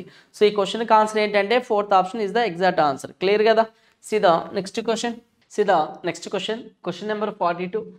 In the given figure, BE is the angle bisector of angle CBD. AB is equal to 15 cm, BC is equal to 11 cm, AC is equal to 12 cm. Then what will be the length of AE అన్నాడు. ఇచ్చిన చిత్రంలో BE అనేది angle CBD యొక్క కోణ సమద్విఖండన రేఖ అని చెప్తున్నాడు. AB is equal to 15 cm అన్నాడు. BC is equal to 11 cm, AC is equal to 12 cm. అప్పుడు AE పొడవు ఎంత ఉంటుంది అనేది మనకి ఇక్కడ ఫైండ్ అవుట్ చేయమంటున్నాడు. సో ఇక్కడ మీరు గమనిస్తే యాంగిల్ CBD అంటే మనకి ఏముంది ఇక్కడ? ఇదే కదా CBD. సో ఏమని చెప్తున్నాడు? కోణ సమద్విఖండన అంటే ఇక్కడ ఎంత యాంగిల్ అయితే ఉంటుందో ఇక్కడ కూడా అంతే యాంగిల్. సో డయాగ్రామ్లో మనకి లైన్ ఇలా కనిపిస్తుంది కానీ ఇక్కడ సేమ్ యాంగిల్ అంటే ఇక్కడ తీటా ఉంటే ఇక్కడ తీటా ఉంటుంది. ఓకేనా? ఇక్కడ తీటా ఉంటే ఇక్కడ కూడా తీటానే ఉంటుంది. సేమ్ యాంగిల్ అని చెప్తున్నాడు.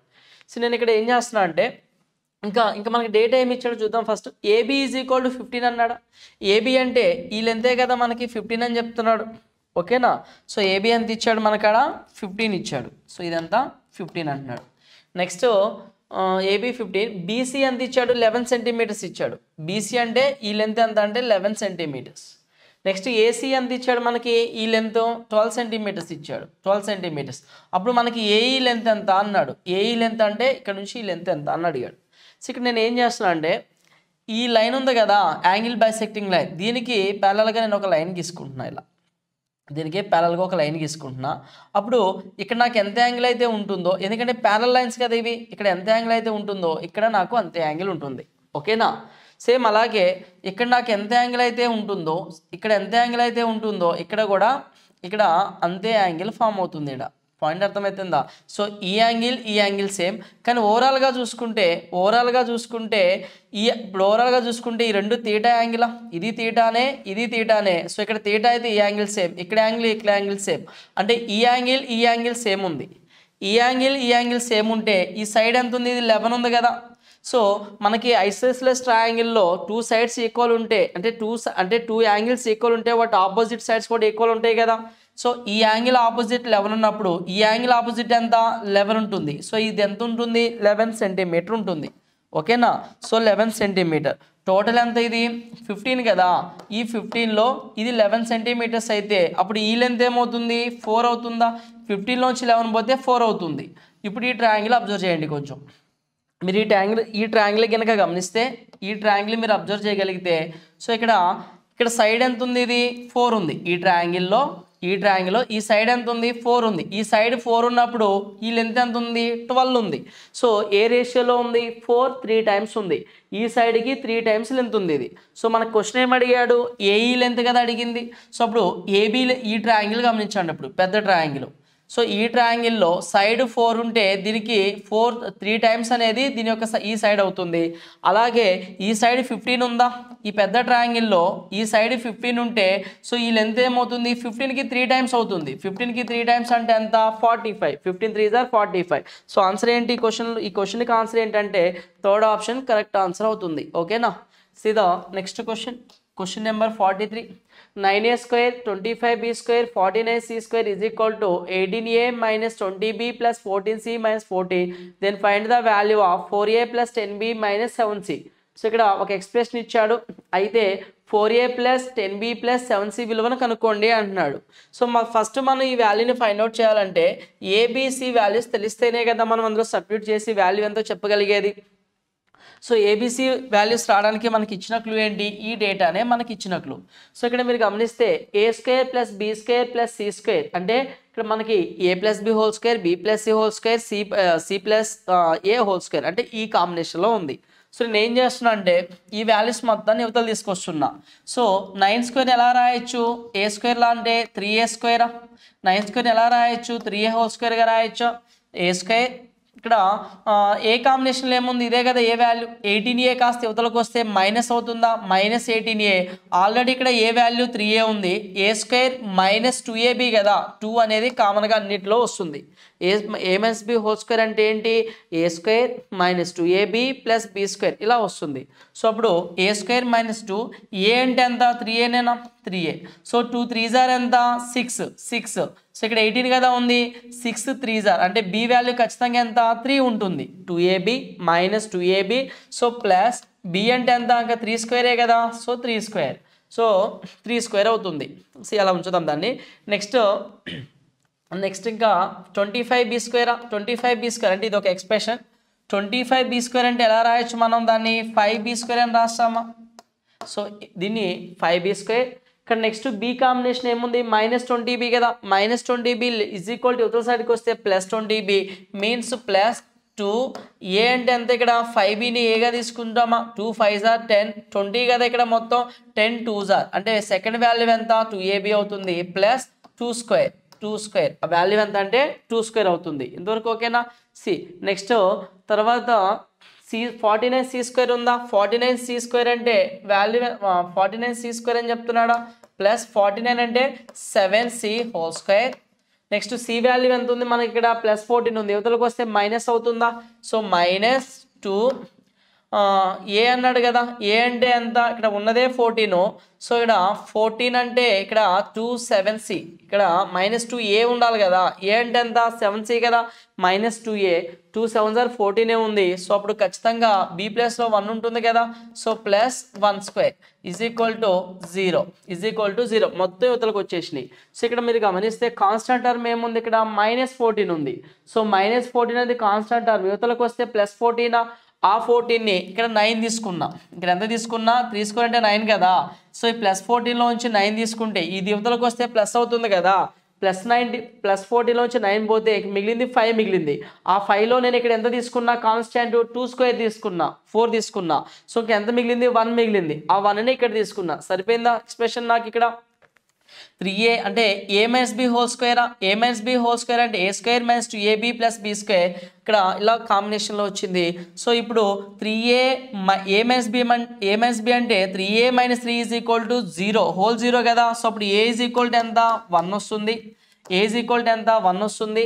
నెక్స్ట్ b కాంబినేషన్ చూడండి, b కాంబినేషన్ 5b + 2² అన్నాడు కదా, 5b + 2 హోల్ స్క్వేర్. సో అప్పుడు b = ఎంత, 5b + 2 హోల్ స్క్వేర్ = 0. స్క్వేర్ అవతలకి వెళ్తే 0 అంటే 0 ఇంటూ ఎనీ వాల్యూ 0నే అవుతుంది. సో 5b + 2 = 0, -2 +2 అవతలకి వెళ్తే -2/5 అవుతుంది. ఇప్పుడు c వాల్యూ ఎంత వస్తుంది మనకి, c చూడండి 7c² అంటే 7c - 1 హోల్ స్క్వేర్. అప్పుడు c వాల్యూ ఎంత, 1/7. సో ఏబిసి వాల్యూస్ వచ్చినాయి. ఇవి దాంట్లో సబ్స్టిట్యూట్ చేస్తే ఎంత వస్తుందో చూద్దాం. ఏ వాల్యూ ఎంత, 1 4 అవుతుందా, ప్లస్ బి వాల్యూ ఎంత, -2/5. బి వాల్యూ ఎంత, సో 10 × -2/5 వస్తుంది. నెక్స్ట్ సి వాల్యూ ఎంత ఉంది, 1/7 ఉంది. So 7 × 1/7, 7 7 cancel, 5 1s 5 2s 2 2s -4 + 4 cancel. ఫైనల్గా మిగిలింది ఏంటి మనకి, ఇక్కడ -1 మిగిలింది. సో ఈ క్వశ్చన్కి కరెక్ట్ ఆన్సర్ ఏమవుతుందంటే 4th ఆప్షన్ అనేది కరెక్ట్ ఆన్సర్ అవుతుంది. So A B C values find out చేయాలి అంటే ఇది ఫామ్లో కన్వర్ట్ చేసుకుంటే ఏబిసి వాల్యూస్ వస్తాయి. ఆ ఏబిసి వాల్యూని అక్కడ సబ్స్టిట్యూట్ చేస్తే మనకు కావాల్సినటువంటి రిజల్ట్ అనేది వస్తుంది. ఓకేనా. See the next question number 44. A train of length 378 meters running at 62 km per hour crosses another train moving in the opposite direction at 55 km per hour in 26 seconds. What is the length of the other train అన్నాడు. 378 మీటర్ల పొడవు గల రైలు 62 kilometre per hour వేగంతో నడుస్తుందన్నాడు. 26 సెకండ్లలో 55 kilometre per hour వేగంతో వ్యతిరేక దిశలో కదులుతున్న మరొక రైలుని దాటుతుందంట. అయితే ఇతర రైలు పొడవు ఎంత అనేది అడిగాడు. సో ఇక్కడ 378 మీటర్స్ అనేది ఒక ట్రైన్ లెంత్ అన్నాడు. సో ఎంత స్పీడ్తో 62 స్పీడ్ వేగంతో నడుస్తుంది. 26 సెకండ్లలో 55 కిలోమీటర్ పర్ అవర్ వేగంతో వ్యతిరేక దిశలో కదులుతున్న మరొక రైలుని దాటుతుందంట. ఇతర రైలు పొడవు ఎంత అన్నాడు. మీరు గమనిస్తే 26 సెకండ్స్లో అంటే ఆపోజిట్ డైరెక్షన్ అయినా సరే సేమ్ డైరెక్షన్ అయినా సరే ఒక ట్రైను మరో ట్రైన్ని క్రాస్ చేసిందంటే దాని అర్థం ఏంటి, ఆ రెండు ట్రైన్స్ యొక్క లెంతులను కవర్ చేస్తుందని. ఆ రెండు ట్రైన్స్ యొక్క లెంతులను ఆపోజిట్ డైరెక్షన్లో కవర్ చేయడానికి పట్టే టైం ఎంత అంటున్నాడు క్వశ్చన్లో 26 సెకండ్స్ అన్నాడు. సో వ్యతిరేక దిశలో అన్నాడు కదా, వ్యతిరేక దిశలో ఆపోజిట్ అంటే వ్యతిరేక దిశలో మనకి సాపేక్ష వేగం ఏమవుతుంది, రిలేటివ్ స్పీడ్ యాడ్ చేస్తాం. సో 55 62 రెండు యాడ్ చేస్తే స్పీడ్ ఎంత అవుతుంది, 60 + 50 110 + 7 117 కిలోమీటర్ పర్ అవర్. వీటిని మీటర్ పర్ సెకండ్ అంటే ఇంటూ 5/18తో మల్టిపుల్ చేస్తే మీటర్ పర్ సెకండ్లో కన్వర్ట్ అవుతుంది. ఇంత స్పీడ్ తోటి ఎంత స్పీడ్ వచ్చింది కదా, ఎంత టైంలో క్రాస్ అవుతున్నాయి, 26 సెకండ్స్ టైంలో క్రాస్ అవుతున్నాయి. స్పీడు ఇంటూ టైం డిస్టెన్సా, ఈ 26 సెకండ్స్లో క్రాస్ అయ్యే లెంత్ ఏంటి, ఆ రెండు ట్రైన్స్ యొక్క లెంత్. సో రెండు ట్రైన్స్ లెంత్లో నుంచి ఫస్ట్ ట్రైన్ యొక్క పొడవు తీసేస్తే సెకండ్ ట్రైన్ యొక్క లెంత్ అనేది మనకు వస్తుంది. ఓకేనా. సో ఇక్కడ ఎన్ని టైమ్స్ పోతుందో చూద్దాం. 9 2s పోతుందా, 9 2s 18 అవుతుంది. ఇక్కడ 9 1s 9, 9 1s 9 3s ఎంత 27, 13 టైమ్స్ పోతుంది చూడండి. 9 1s 9, 9 3s 27. సో ఇక్కడ 2 అనేది 13 టైమ్స్ పోతుందా. సో 13 స్క్వేర్ ఎంత, 13 స్క్వేర్ 169. 13 స్క్వేర్ మనకి ఎంత వస్తుంది, 169 వస్తుంది. ఇంటూ 5 వాల్యూ కదా మనకు కావాల్సింది.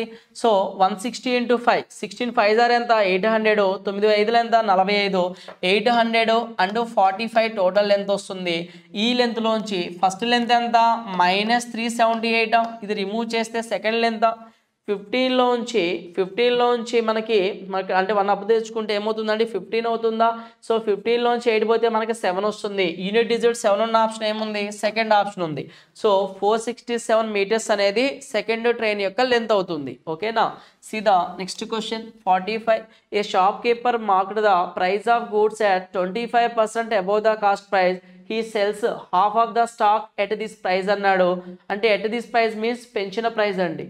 అయితే 1/4 ఎట్ ఏ డిస్కౌంట్ ఆఫ్ 20% అన్నాడు. Remaining at 40% discount. What is his overall profit అన్నాడు. సో ఇక్కడ తెలుగులో చూస్తే ఒక దుకాణదారుడు వస్తువుల ధర కంటే 20% ఎక్కువగా గుర్తించాడు. అతను అదే ధరకు సగం స్టాక్ని అదే ధరను సగం స్టాక్ నమ్మాడంట. అదే ధరతో అంటే పెంచిన ధరతోటి సగం స్టాక్ నమ్మాడంట.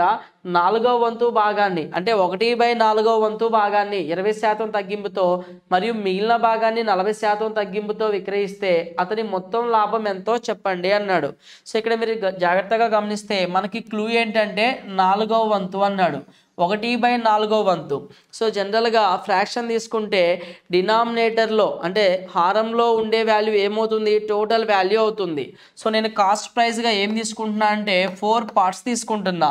4 పార్ట్స్నే 400. ఇక్కడ 1/4 అన్నాడు కదా. సో డినామినేటర్ కాస్ట్ అవుతుంది కాబట్టి 1/4 మీన్స్ అంటే 4 పార్ట్స్ని 400గా తీసుకుంటున్నా. అప్పుడు మార్కింగ్ అనేది ఎంత మార్క్ చేశాడు ఇక్కడ కొన్న ధర కంటే అంటే అసలు ధర కంటే 20% ఎక్కువగా గుర్తించాడు. 400లో 25% అంటే ఎంత వస్తుంది మనకి 100 అవుతుందా. సో అంటే మనం ఏమని చెప్పొచ్చు 25 అంటే 1/4. సో 500 అనేది మార్క్ చేశాడు. ఇంతవరకు క్లియర్ కదా. సో 100 అంటే ఒక్కొక్క వస్తువు 100 భాగాలు అయితే అలాంటి వస్తువులు 4 ఉన్నాయి. So cost price 400. క్లియర్ కదా. సో నెక్స్ట్ చూద్దాం. అతను అదే ధర కంటే ఎంత పెంచాడు కదా, 100% కాస్త 125% చేశాడు కదా, ఆ ధరకి సగం స్టాక్ నమ్మాడు. సో మీరు జాగ్రత్తగా గమనించండి. నేను ఏం చేస్తున్నా అంటే ఈ 400ని 4 పీసెస్గా అంటే 4 ఆర్టికల్స్గా తీసుకుంటున్నా. ఈ 400ని 4 ఆర్టికల్స్గా తీసుకుంటే ఒక్కొక్క ఆర్టికల్కి నాకు ఎంత ఖర్చు అవుతుంది? 100 రూపాయలు ఖర్చు అవుతుంది. ఒక్కొక్క ఆర్టికల్ నాకు 100 రూపాయలు ఖర్చు అవుతుంది. సో అయితే నేను ఒక్కొక్క ఆర్టికల్ మీద అంటే ఒక్కొక్క ఆర్టికల్ మీద 25% అంటే 4 ఆర్టికల్స్ మీద 4 25 100 మార్క్ చేసిన అంటే ఒక్కొక్క ఆర్టికల్ అమ్మితే నేను ఎంతకు అమ్మాలి? నాకు ప్రాఫిట్తో అంటే మార్క్ చేసిన తర్వాత 125కి అమ్మాలి. క్లియర్ కదా? సి ఇక్కడ చూడండి, అతను అదే ధరకు అంటే ఎంత? 20% పెంచిన ధరకు సగం స్టాక్ అన్నాడు. 4 వస్తువులు ఉన్నాయి, సగం స్టాక్ అంటే 2 వస్తువులే కదా. సో 2 వస్తువుల మీద నాకు వచ్చిన ప్రాఫిట్ ఎంత? +25 వస్తుంది. సెకండ్ ఐటమ్ మీద ఒక 25 వస్తుంది. ఓకేనా? నెక్స్ట్ ఏమన్నాడు? 4వ వంతు అన్నాడు. ఉన్నది 4 భాగాలు, 4 వస్తువులు, 1/4 అంటే ఒక వస్తువే కదా. ఒక వస్తువు మీద ఎంత శాతం తగ్గింపించాడంట? 20% అంట. సో 125 అనేది మార్కింగ్ అవుతుంది. అందులో నుంచి 20% తగ్గింపు అంటే 25 కదా తగ్గించి అమ్ముతున్నాడు. 125 వరకు పెంచాడు, 25% తగ్గించి అమ్ముతున్నాడు అంటే 100 రూపాయలకే అమ్ముతున్నాడు. అంటే అక్కడ ఎటువంటి ప్రాఫిట్ లేదు. So 0 profit. నెక్స్ట్ చూద్దామా? మిగిలిన దాన్ని 4 వస్తువుల్లో ఒక వస్తువు, ఫస్ట్ 2 వస్తువులు అయిపోయినాయి, నెక్స్ట్ ఒకటి అయిపోయింది, మిగిలింది ఒకటే ఆర్టికల్. సో దాన్ని 40% తగ్గింపు అన్నాడు. సో దాన్ని 125 మార్క్ కదా. 100 ఆర్టికల్ ప్రైస్ 100, మార్కింగ్ 125, దాని మీద 40% తగ్గింపు అంటే ఎంత వస్తుంది? 20% అంటే 25, 40% అంటే 50. అంటే 125లోంచి 50 తీసేస్తే 75కి అమ్ముతున్నాడు. ఆ 75 అంటే 100 రూపాయల ఖర్చులో 75కి అమ్ముతున్నాడు అంటే 25 రూపాయలు నష్టపోతున్నాడు. సో ఓవరాల్గా చూస్తే లాస్ ఈ ప్రాఫిట్ క్యాన్సిల్ చేస్తే ఓవరాల్గా 25 రూపీస్ ప్రాఫిట్ వస్తుంది. ఆ ప్రాఫిట్ 400 మీదే కదా మనకు వచ్చేది ఇక్కడ. సో బై 400 వచ్చిన ప్రాఫిట్ ఎంత అన్నాడు? ఓవరాల్గా into 100, 2 zeros cancel, 4 6 are 24, 4 6 are 24, 4 2s are 4 5s are 6.25 అనేది ఎగ్జాక్ట్ ప్రాఫిట్ అవుతుంది. సో ఈ క్వశ్చన్కి కరెక్ట్ ఆన్సర్ ఏంటంటే బి అవుతుంది. ఓకేనా? సీదా next question number 46. x plus 1/x is equal to 7 అన్నాడు. Then find the value of x² - 1/x² ఎంత? సో ఆ వాల్యూ ఫైండ్ అవుట్ చేయమంటున్నాడు. సో ఇక్కడ x + 1/x ఉంది, x + 1/x ఉంది, x - 1/x ఫైండ్ అవుట్ చేసి ఈ రెండు మల్టిపుల్ చేస్తే మనకు వచ్చే ఫామ్ ఏంటి? x² - 1/x² కదా. ఇక్కడ గమనిస్తే ఖచ్చితంగా ఈ వాల్యూని ఇక్కడ అంటే x + 1/xని x - 1/xతో మల్టిపుల్ చేస్తున్నావు అంటే 7ని ఇంకొక నెంబర్తో మల్టిపుల్ చేస్తున్నట్టే కదా. ఇచ్చిన ఆప్షన్లో 7 మల్టిపుల్ చూడండి. సో సెకండ్ ఆప్షన్ 7 మల్టిపుల్ కాదు, ఫస్ట్ ఆప్షన్ 7 మల్టిపుల్ కాదు. 7 మల్టిపుల్ అయ్యే ఆప్షన్స్ ఎన్ని ఉన్నాయి? మనకి 2 ఉన్నాయి. సో ఒకటే ఉంటే మన ఆన్సర్ డైరెక్ట్గా తీసుకుంటాం. 2 ఆప్షన్స్ ఉన్నాయి కాబట్టి ప్రొసీజర్ చేయాలి. ఇక్కడ ఏం చేస్తున్నా అంటే స్క్వేరింగ్ అండ్ బోత్ సైడ్స్ చేస్తున్నా.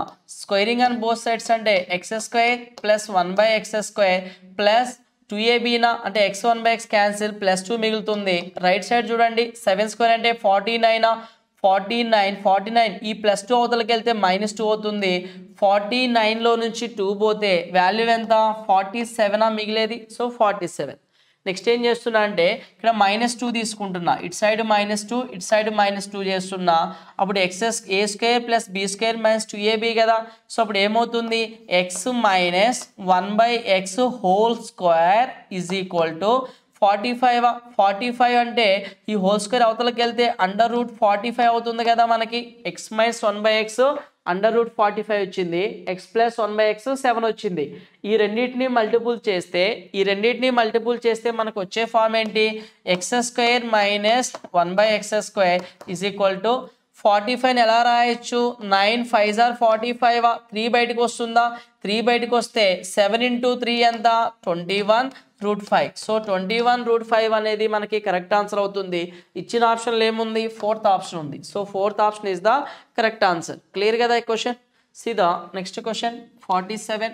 How many words of 4 letters with or without meaning be made from the letters of the word leading when repetition of letters is allowed అన్నాడు. అక్షరాల పునరావృతం అనుమతించబడినప్పుడు లీడింగ్ అనే పదంలోని అక్షరాల నుండి అర్థంతో లేదా అర్థం లేకుండా 4 అక్షరాలతో ఎన్ని పదాలు తయారు చేయబడతాయి అనేది అడిగాడు ఇక్కడ. సో ఇక్కడ ఏమన్నాడు, మనకి రిపిటేషన్ ఈజ్ అలౌడ్ అన్నాడు. ఇది మనకి ఇంపార్టెంట్. సో రిపిటేషన్ అంటే నువ్వు ఎన్నిసార్లు అయినా రిపీట్ చేయి. జనరల్గా ఏమి ఇస్తాడు, ఒక పదం ఇచ్చి రిపిటేషన్ అలౌ చేయొద్దు అంటే రిపిటేషన్ అలౌ లేదు అంటాడు. అంటే ఒకసారి వాడిన పదాన్ని, అంటే ఒకసారి వాడిన లెటర్ని మళ్ళీ వాడకూడదు. సో అటువంటి కాంబినేషన్లో మనం ఎన్ని లెటర్స్ యూస్ చేయొచ్చు. ఒకసారి వాడింది మళ్ళీ వాడకూడదంటే ఒక పదంలో నేను ఏం చేస్తున్నా అంటే LEADING లీడింగ్ ఉంది కదా ఇలాగా. సో నేను అన్ని లెటర్స్ ఒకేసారి వాడుతున్నా. సో నెక్స్ట్ వర్డ్లో నేను ఏం చేస్తున్నా, ఎప్పుడు అది అన్ని పదాలను ఒకసారి అన్ని లెటర్స్ను ఒకసారి మాత్రం ఎప్పుడు వాడతాం, రిపిటేషన్ అనేది అలౌ చేయనప్పుడు. ఇక్కడ రిపిటేషన్ అలౌ చేశాడు కాబట్టి నేను ఆ లెటర్స్ మొత్తం ప్లేస్లో ఎల్లే తీసుకుంటున్నా. నెక్స్ట్ ఈలే తీసుకుంటున్నా. ఎందుకని ఇలా తీసుకుంటున్నా, వాడు ఏమన్నాడు, రిపిటేషన్ ఈజ్ అలౌడ్ అన్నాడు. సో నువ్వు ఎల్లని ఎన్నిసార్లు అయినా తీసుకో, ఏని ఎన్నిసార్లు అయినా తీసుకో, జీని ఎన్నిసార్లు అయినా తీసుకో. సో కానీ ఎన్ని పదాలు ఏర్పడతాయి అలాంటి పదాలు అనేది ఇక్కడ మనకు అడిగాడు. ఓకేనా, పాయింట్ అర్థమైంది కదా. సి ఇక్కడ మనకి అయితే మనకి ఎన్ని అర్థంతో లేదా అర్థం లేకుండా 4 అక్షరాలతో ఎన్ని పదాలు అన్నాడు. సో మొత్తం ఎన్ని లెటర్స్ కావాలంట, 4 లెటర్స్ పదం కావాలన్నాడు. సో 4 లెటర్లు అంటే ఖచ్చితంగా 4 స్థానాలను తీసుకోవాలి. ఓకేనా, అంటే ఫస్ట్ ప్లేస్లో ఎన్ని లెటర్స్ ఉన్నాయి, మొత్తం 7 లెటర్స్ ఉన్నాయి. మొదటి స్థానంలో 7 లెటర్స్ యూస్ చేయొచ్చు, లేదంటే ఇక్కడైనా సరే 7 లెటర్స్ యూస్ చేయొచ్చు, ఇక్కడైనా 7 లెటర్స్ యూస్ చేయొచ్చు, ఇక్కడైనా ఆ 7 తీసుకోవచ్చు. 7 లెటర్స్లో ఏ లెటర్ అయినా తీసుకోవచ్చు ఫస్ట్ ప్లేస్లో. సెకండ్ ప్లేస్లో ఈ 7 లెటర్స్లో దేన్నైనా తీసుకోవచ్చు. సో అప్పుడు ఏమవుతుంది, 7 7 7 7 ఎన్ని టైమ్స్ వచ్చింది, 7 పవర్ 4 టైమ్స్ వచ్చింది. 7 పవర్ 4. ఇక్కడ నెక్స్ట్ ఏం చేస్తున్నా అంటే ఈ 7 లెటర్స్లో ఏ లెటర్ అయినా తీసుకోవచ్చు అని చెప్పా కదా. సో ఇక్కడ తీసుకునే లెటర్ ఎక్కడ ఎందుకు తీసుకోవాలి, ఇక్కడ తీసుకోవచ్చు కదా, ఇక్కడ తీసుకోవచ్చు కదా, లేకపోతే ఇది ఇటు తీసుకోవచ్చా, ఇది ఇటు తీసుకోవచ్చా. అలా చూస్తే ఈ లెటర్స్ తీసుకునే లెటర్స్ని 4 ప్లేసెస్లో ఎలా తీసుకోవచ్చు, 4 ఫ్యాక్టోరియల్ బేస్లో తీసుకుంటాం. ఓకేనా, ఈ లెటర్ ఇటైనా తీసుకోవచ్చు, ఇక్కడ తీసుకుంది ఇటైనా తీసుకోవచ్చు, ఇది ఇటైనా ఇలా 4 స్థానాలు ఉన్నాయి కాబట్టి 4 ఫ్యాక్టోరియల్ బేస్లో తీసుకుంటాం. సో ఇక్కడ 4 ఫ్యాక్టోరియల్ బేస్లో తీసుకుంటాం. సో 7 పవర్ 4 అంటే ఏమని చెప్పొచ్చు, 7 స్క్వేర్ ఇంటూ 7 స్క్వేరా. 7 స్క్వేర్ అంటే ఎంత, 49. 7 స్క్వేర్ అంటే 49, అగైన్ 49 ఇంటూ 3 ఫ్యాక్టోరియల్ వరకు ఎంత, 6. అప్పుడు 4 6. ఇప్పుడు మనకి జనరల్గా 3 ఫ్యాక్టోరియల్ వరకు అంటే ఏంటి, 3 ఇంటూ 2. 4 ఫ్యాక్టోరియల్ అంటే 4 into 3 into 2. 4 3s are 12. 12 2s are ఎంత, 24. సో మనకి ఇచ్చిన ఆప్షన్స్లో అన్ని మల్టిపుల్ చేయడం అంటే మనకి కొంచెం కాంప్లికేట్ అవుతుంది కాబట్టి యూనిట్ డిజిట్స్ చూడండి. యూనిట్ డిజిట్స్ అన్నీ ఎలా ఉన్నాయి, యూనిట్ డిజిట్స్ అన్నీ మనకి ఎలా ఉన్నాయి, డిఫరెంట్గా ఉన్నాయి. యూనిట్ డిజిట్స్ అన్నీ డిఫరెంట్గా ఉన్నాయి. సో 9 9s are ఎంత, 81. 1 ఇంటూ 4 ఎంత, 4. సో యూనిట్ డిజిట్ ఖచ్చితంగా 4 రావాలి. సో యూనిట్ డిజిట్ 4 వచ్చే విధంగా ఆప్షన్ ఏముందంటే మనకి 4th ఆప్షన్ ఉంది. సో ఆన్సర్ ఏమవుతుందంటే 57,624 వర్డ్స్ అనేవి రిపిటేషన్ తీసుకుంటే ఫామ్ అవుతున్నాయి. పాయింట్ క్లియర్గా అర్థమైంది కదా. See the next question 48. 24 men can complete a piece of work in 18 days while 12 women can complete the same piece of work in 28 days. 27 men start working and are replaced by 14 women after 8 days. In how many days will 14 women finish the remaining work అన్నాడు. So 24 మంది పురుషులు ఒక పనిని 18 రోజులలో పూర్తి చేయగలరు. 12 మంది మహిళలు అదే పనిని 28 రోజుల్లో పూర్తి చేయగలరు. 27 మంది పురుషులు పని చేయడం ప్రారంభించారు మరియు 8 రోజుల తర్వాత వారి స్థానంలో 14 మంది మహిళలు చేరారు. 14 మంది మహిళలు మిగిలిన పనిని ఎన్ని రోజుల్లో పూర్తి చేయగలరు అనేది మనకి ఇక్కడ ఫైండ్ అవుట్ చేయమన్నాడు. ఓకేనా, సి కండిషన్ ఇక్కడ ఇచ్చిన ఇన్ఫర్మేషన్ మీరు అర్థం చేసుకుంటే ఈజీగా ఉంటుంది. చూద్దాం అది ఏంటనేది. సి 24 మంది పురుషులు ఒక పనిని 18 రోజులు అన్నాడు. 24 మంది పురుషుల్ని మెన్గా తీసుకుంటున్నా 18 డేస్లో వర్క్ చేస్తున్నారంట. ఇదే పనిని అన్నాడు కాబట్టి నేను ఈక్వల్ చేస్తున్నా. 12 మంది మహిళలు అన్నాడు. 12 మంది ఉమెన్ ఎన్ని డేస్లో చేయగలుగుతారంట, 28 రోజుల్లో పూర్తి చేయగలరు అన్నాడు. 28 రోజులు. సో మనకి దీన్ని క్యాలిక్యులేట్ చేస్తే మెన్ ఉమెన్ ఎఫిషియన్సీ వస్తుంది. ఆ ఎఫిషియన్సీని తీసుకొచ్చి లెఫ్ట్ సైడ్ కానీ ఈ రైట్ సైడ్ కానీ సబ్మిట్ చేస్తే మనకి టోటల్ వర్క్ వస్తుంది. ఎందుకని ఇది టోటల్ వర్కే కదా. సో 2 అనేది కూడా సేమ్ వర్క్స్. ఓకేనా, సో ఇక్కడ ఎన్ని టైమ్స్ పోతుందో చూద్దాం. 6 2s are 6 2s are 6 4s are 24. 4 1s are 4 7s are. So next 2 1s are 2 9s are. So men by women is equal to మనకి ఏమొస్తుంది 7/9. So men by women 7/9. Men efficiency ఏమో 7 వస్తే women efficiency ఎంత వచ్చింది 9 వచ్చింది. ఇంతవరకు క్లియరా? So ఇక్కడ నేను వర్క్ ఏమవుతుందంటే నాకు సో వర్క్ని ఏం చేస్తున్నా అంటే లెఫ్ట్ సైడ్ అయినా సబ్స్టిట్యూట్ చేయి, రైట్ సైడ్ అయినా సబ్స్టిట్యూట్ చేయి, మనకి వర్క్ వస్తుంది. సో రైట్ సైడ్ తీసుకుంటున్నా 12 ఇంటూ ఉమెన్ అంటే ఎంత 9 కదా, మల్టిపుల్ చేయొద్దు అలాగే ఉంచు. 12 ఇంటూ 9 ఇంటూ ఒరిజినల్ వాల్యూస్ కదా ఇవి, 12 into 9 women efficiency 9 into 28. So ఇది టోటల్ వర్క్ వచ్చింది. టోటల్ వర్క్ ఇలా వచ్చింది. సో ఇప్పుడు నెక్స్ట్ ఏమన్నాడు మనకి 27 మంది పురుషులు పని చేయడం ప్రారంభించారు మరియు 8 రోజుల తర్వాత అన్నాడు. 8 రోజుల తర్వాత వారి స్థానంలో మహిళలు వచ్చారంట. అంటే కంప్లీట్గా పురుషులు వెళ్ళిపోయి 8 రోజుల తర్వాత పురుషులు బయటికి వెళ్ళిపోయి స్త్రీలు వచ్చారన్నాడు. అంటే 27 మంది పురుషులు ఎన్ని రోజుల వరకు చేసుకుంటా వచ్చారు వర్క్ని 8 రోజుల వరకు చేశారు. సో ఈ టోటల్ వర్క్లో నుంచి పురుషులు అంటే ఎంతమంది ఉన్నారు ఇక్కడ 27 మెంబర్స్ ఉన్నారు. వాళ్ళ ఎఫిషియన్సీ ఎంత ఉంది 7 ఉంది. ఎన్ని డేస్ వర్క్ చేశారు 8 డేస్ వర్క్ చేశారు. సో ఈ టోటల్ వాల్యూలో నుంచి ఈ వాల్యూని రిమూవ్ చేస్తే మిగిలిన వర్క్ ఉంటుంది కదా, ఆ మిగిలిన వర్క్ని ఎవరు చేశారంట 14 మంది మహిళలు చేశారు. అయితే ఎన్ని రోజుల్లో చేశారు అనేది మన ప్రశ్న ఇక్కడ. ఓకేనా? సో ఇక్కడ నువ్వు గమనిస్తే 27 ఉంది, 7 ఉంది, 8 ఉంది. సో ఈ టర్మ్ని కూడా మనం అలా కన్వర్ట్ చేసుకుందామా? 9 ఉంది.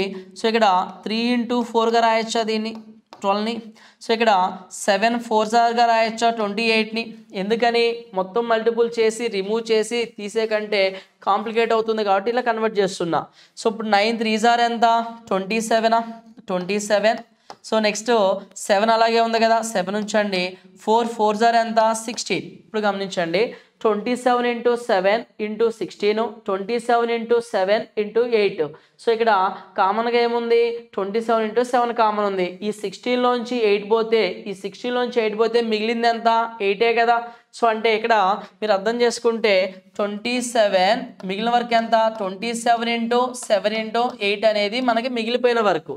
27 ఇంటూ 7 ఇంటూ కామన్ తీస్తే 16 మైనస్ 8 మిగిలిపోయిన వరకు. ఈ మిగిలిపోయిన వరకు ఎవరు చేయాలి 14 మంది స్త్రీలు చేయాలి. 14 మంది స్త్రీలు చేయాలి. ఒక్కొక్క స్త్రీ ఎఫిషియన్సీ ఎంత ఉంది అక్కడ మనకి ఒక్కొక్క స్త్రీ 9 ఉంది. సో 9 తీసుకుంటున్నా. ఓకే 9 ఎఫిషియన్సీతో చేస్తున్నారు. 7 1s are 7 2s are 14, 2 1s are 2 4s are 9 1s are 9 3s are 3 4s are ఎంత 12. సో ఎన్ని డేస్ పడుతుంది 12 డేస్ పడుతుంది. ఎన్ని డేస్ పడుతుంది 12 డేస్. సో మనకు ఆన్సర్ ఏముందంటే ఫస్ట్ ఆప్షన్ అనేది ఉందండి. సో ఈ క్వశ్చన్కి answer is the first option is the correct answer. ఓకేనా? సో ఇటువంటి క్యాలిక్యులేషన్ వచ్చినప్పుడు కొంచెం జాగ్రత్తగా ఆలోచించి తీసుకుంటే మీకు క్యాలిక్యులేషన్ బాగా మ్యాక్సిమం తగ్గిపోతుంది. ఓకేనా? See the next question.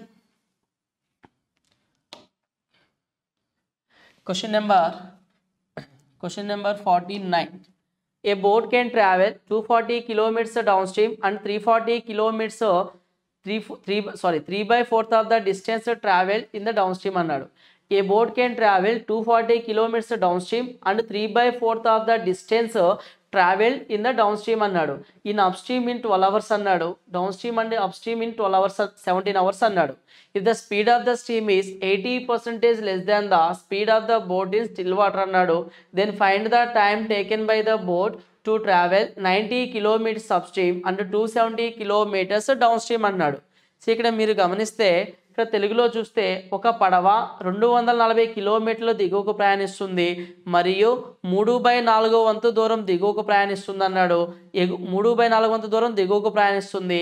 ఎగువకి 17 గంటల్లో ప్రయాణించగలదు. ప్రవాహ వేగం నిశ్చల నీటిలో పడవ వేగం కంటే 80% తక్కువగా ఉంటే అప్పుడు పడవ 90 కిలోమీటర్ల ఎగువకి 270 కిలోమీటర్ల దిగువకి ప్రయాణించడానికి పట్టే సమయం ఎంతో చెప్పండి అంటున్నాడు. సో ఇక్కడ మీరు గమనిస్తే ఇక్కడ తెలుగులో జాగ్రత్తగా అబ్జర్వ్ చేయండి. ఇక్కడ ఏమన్నాడు 240 కిలోమీటర్స్ దిగువకు అన్నాడు. అది ఏమంటున్నాడు 3/4 ఆఫ్ 3/4 ఆఫ్ దిగువ ప్రయాణం అన్నాడు. దిగువ దూరం అన్నాడు. 240 కిలోమీటర్లు ఏమన్నాడు అంటే ఇక్కడ 240 కిలోమీటర్స్ దిగువకు ప్రయాణించాడు మరియు 3/4 దూరం దిగువకు ప్రయాణిస్తుంది. ఎగువకి 3/4 దూరం దిగువ ప్రయాణించిన దానిలో ఎగువకి ప్రయాణిస్తుంది మొత్తం 17 గంటలు. సో ఈ స్టేట్మెంట్ మీనింగ్ ఏంటంటే దిగువకి 240 కిలోమీటర్స్ వెళ్ళాడు. దిగువకి 240 కిలోమీటర్స్ వెళ్ళాడు. 240 దిగువకి వెళ్తే అందులో 3/4 వంతు దూరం ఎగువకు పట్టిందంట. అంటే 240 కిలోమీటర్స్ దిగువకి వెళ్ళాడు, ఆ 240లో 3/4 వంతు దూరం ఎగువకి వెళ్ళాడు. సో మొత్తం టైం ఎంత? 17 గంటలు అన్నాడు. ఓకేనా? సో అప్పుడు ఏం చెప్పొచ్చు అంటే 240 అప్ స్ట్రీమ్ స్పీడ్ ఎంతో నాకు తెలియదు. నెక్స్ట్ తర్వాత టోటల్ 4 పార్ట్స్ 4 6 24 అయితే 3 6 ఎంత? 180 అప్ స్ట్రీమ్ 180. సో స్పీడ్ నాకు తెలియదు కాబట్టి ఇలా తీసుకుంటున్నా. సో టోటల్ టైం ఎంత అని చెప్తున్నాడు? 17 గంటలు పట్టింది అన్నాడు. ఇంతవరకు క్లియరా? నెక్స్ట్ ఒక స్టేట్మెంట్ ఇచ్చాడు, అంటే దూరము బై వేగం తీసుకుంటే కాలం. సరిపోయిందా? సో నెక్స్ట్ ఏమన్నాడు? ప్రవాహ వేగం నిశ్చల నీటిలో పడవ వేగం కంటే 80% తక్కువ అన్నాడు. సో మీకు ఒక లైన్ అంటే లైన్ మెథడ్లో చెప్పేటప్పుడు ఏం చేస్తున్నాం? ఇలా లైన్ గీస్తే ఇది అప్ స్ట్రీమా అంటే ప్రవాహానికి వ్యతిరేక దిశ, ఇది ప్రవాహ దిశ, ఇది ఏమవుతుంది? Boat speed in still water అవుతుందా? సో ఇది ఏమవుతుంది? ప్రవాహ వేగం అవుతుంది. చూడండి ఇక్కడ ప్రవాహ వేగం నిశ్చల నీటిలో పడవ కంటే 80% తక్కువ అన్నాడు. సో ఇక్కడ 100% పడవ వేగం అయితే 20% ప్రవాహ వేగమా? సో 1:5 అని చెప్పొచ్చా? సో డౌన్ స్ట్రీమ్కి 6 పార్ట్స్, అప్ స్ట్రీమ్కి 4 పార్ట్స్. అంటే అప్ స్ట్రీమ్ డైరెక్షన్లో 4A స్పీడ్, డౌన్ స్ట్రీమ్ డైరెక్షన్లో 6A speed. So down stream డైరెక్షన్లో అంటే 6A స్పీడ్, అప్ స్ట్రీమ్ డైరెక్షన్లో అంటే 4A స్పీడ్. సో ఎంత టైం పడుతుందో చూద్దాం. 6 ఎన్ని టైమ్స్ పోతుంది? 40 టైమ్సా? 4 ఎన్ని టైమ్స్ పోతుంది? 4 4s are 4 5s are. So అప్పుడు మనకి ఏ వాల్యూ ఎంత వస్తుంది? ఏ వాల్యూ సేమ్ ఉంది కాబట్టి ఎల్సిఎం ఏమవుతుంది? న్యూమరేటర్ వాల్యూ మనం ఏం చేస్తాం? యాడ్ చేస్తాం. 85 17 5s are ఏ వాల్యూ ఎంత వచ్చింది? 5 వచ్చింది. సో ఏ వాల్యూ 5 అంటే 4 5s are 20, 6 5s are 30. So 20 30 అనేది exact up stream down stream speeds మనకి. ఓకేనా? సో ఇప్పుడు మనకి ఏమన్నాడు ఫైనల్గా? 90 కిలోమీటర్లు ఎగువకి అన్నాడా? 90 ఎగువకి 4 5s are 20 స్పీడా? 270 కిలోమీటర్స్ దిగువకి అన్నాడు. దిగువకి అంటే 6 5s are 30 స్పీడ్ అవుతుందా? సో ఈ టోటల్ టైమే కదా మనకు అడిగింది ఇక్కడ. So 2 any times 0 0 cancel, 4.5 hours time పడుతుందా? సో ఇక్కడ 3 1s are 3 9s are 4.5 plus 9 అంటే ఎంత? 13.5 అవర్స్ అనేది exact travel time. Up stream down stream వాటి చెప్పిన డిస్టెన్స్ ట్రావెల్ చేయడానికి ఎన్ని గంటలు పడుతుంది? 13.5 గంటలు పడుతుంది. ఆప్షన్ ఏమవుతుంది అంటే ఫస్ట్ ఆప్షన్ అవుతుంది. ఓకేనా? See the next question. See question number 50. ఏమి ఇచ్చాడో చూద్దాం. ఇక్కడ pipe A, pipe B can fill a water tank in 6 hours, 8 hours respectively with the help of another inlet pipe C. They can fill the tank in 160 minutes. Find the time taken by pipe C alone to fill the water tank. తెలుగులో చూద్దాం. Pipe ఏ మరియు pipe B వరుసగా 6 గంటలు మరియు 8 గంటల్లో నీటి ట్యాంక్ని నింపగలవంట. So మరో inlet pipe C సహాయంతో అంటే సి తోటి ఏ మరియు బిలు ఇద్దరు కలిసి వర్క్ చేస్తున్నారు. 2 పైపులు కలిసి వర్క్ చేస్తున్నాయి. సి సహాయంతో అయితే 160 మినిట్స్ టైం పడుతుంది. సో నీటి ట్యాంక్ నింపడానికి పైపు సికి మాత్రమే పట్టే సమయం ఎంతో చెప్పండి అన్నాడు. సో మనకి నెంబర్ ఆఫ్ అంటే ప్రీవియస్ ఎక్స్ప్లెనేషన్స్లో మనం చెప్పుకుంటూ వచ్చింది ఏంటంటే time and work pipes and సిస్టంలో. సో ఫస్ట్ ఏం చేయాలి? ఎల్సిఎం ఎఫిషియన్సీ అంటే ఎల్సిఎం ఫైండ్ అవుట్ చేయాలి, వాటి హెల్ప్ తోటి ఎఫిషియన్సీ. సో ఎల్సిఎం ఏదైతే వస్తుందో మనం ఏదైతే ఫైండ్ అవుట్ చేస్తామో ఆ ఎల్సిఎంఏ టోటల్ వర్క్ అవుతుంది. ఇది మనం రెగ్యులర్గా కనుక్కుంటున్నాం. ఓకేనా? సో ఇక్కడ A B next A plus B plus C ముగ్గురు కలిసి వర్క్ చేస్తున్నారు. ఇక్కడ ఏ అనే క్యాండిడేట్ 6 అవర్స్లో నింపగలడు, బి అనే క్యాండిడేట్ ట్యాంక్ని 8 అవర్స్లో నింపగలడు. ముగ్గురు కలిసి అయితే 160 మినిట్స్ అన్నాడా? 160 మినిట్స్ అంటే అవర్స్లో కన్వర్ట్ చేయాలి కదా. సో 160లో ఎన్ని అవర్స్ ఉంటాయి? 2 అవర్స్ ఉంటాయి. 2 అవర్స్ అంటే 120 మినిట్స్. నెక్స్ట్ 40 ఉంటాయా? 2 2s are 2 3s are అంటే 2/3 అవర్స్. 3 2s are 6 + 2 8/3. మొత్తం అవర్స్లో కన్వర్ట్ చేస్తే ఎంత వస్తుంది? 8/3 వస్తుంది. సో ఎఫిషియన్సీ చూద్దామా? సో 6 8 8/3 అన్నిట్లో కామన్గా పోయే వాల్యూ ఏముంది? 24. 6 8 ఎల్సిఎం 24. అప్పుడు 24 8/3 ఎల్సిఎం కూడా 24 అవుతుంది. సో 24 కామన్గా పోతుంది. సో ఎల్సిఎం అనేది 24 వస్తుంది కాబట్టి కెపాసిటీ ఏమని చెప్పొచ్చు? ఆ వచ్చిన ఎల్సిఎంఏ ట్యాంక్ కెపాసిటీ 24 లీటర్స్ లేదా 24 పార్ట్స్గా తీసుకుంటాం. సో ఇక్కడ ఎఫిషియన్సీ చూద్దామా? 6 4s are 24, 8 3s are 24. So ఇది ఏమవుతుంది? ఇక్కడ 8 3s are 3 3s are 9, 9 times పోతుంది ఎగ్జాక్ట్గా. సో ఏ ఎఫిషియన్సీ 4, బి ఎఫిషియన్సీ 3, 4 + 3 ఎంత 7, ఏ ప్లస్ బి ప్లస్ సి 9 ఉంది. సో ఏబిదే 7 ఉందంటే సిది ఏమవుతుంది అప్పుడు 2 ఎఫిషియన్సీ అవుతుందా, సిది ఎగ్జాక్ట్గా 2 అవుతుందా.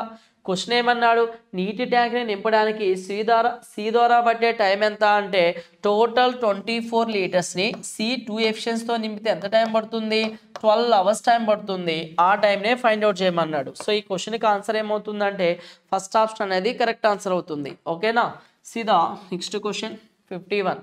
ఏ person has 10 rupee notes, 50 rupee notes and 100 rupee notes in the ratio 2:4:3 respectively, and the total value of money of all the notes with the person is 4160 rupees అన్నాడు.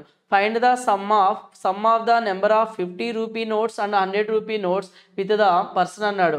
ఒక వ్యక్తి వద్ద వరుసగా 2:4:3 నిష్పత్తిలో 10 రూపాయల నోట్లు, 50 రూపాయల నోట్లు మరియు 100 రూపాయల నోట్లు ఉన్నాయి. మరియు వ్యక్తి వద్ద ఉన్న అన్ని నోట్ల మొత్తం విలువ 4160 రూపీస్ అయితే వ్యక్తి వద్ద ఉన్న 50 రూపాయల నోట్లు మరియు 100 రూపాయల నోట్ల సంఖ్య మొత్తాన్ని కనుగొనండి అంటున్నాడు. ఇక్కడ మనకి అంటే ఇటువంటి టైప్స్ ఆఫ్ క్వశ్చన్ అనేది మనకి రేషియో ప్రపోర్షన్లో ఇచ్చిందంటే ఎలా చేయొచ్చో చూద్దామండి. సో కాయిన్స్ బేస్డ్ క్వశ్చన్గా చెప్తాం. రేషియో ప్రపోర్షన్లో ఇది ఒక మోడల్. ఓకేనా. ఇక్కడ ఒక వ్యక్తి వద్ద వరుసగా 2:4:3 నిష్పత్తిలో అంటే నోట్లు ఉన్నాయని చెప్తున్నాడు. సో నేను రూపీస్ తీసుకుంటున్నా. రూపీస్ ఏంటి 10 రూపాయలు అన్నాడు, నెక్స్ట్ 50 రూపాయలు అన్నాడు, నెక్స్ట్ 100 రూపాయలు అని చెప్తున్నాడు.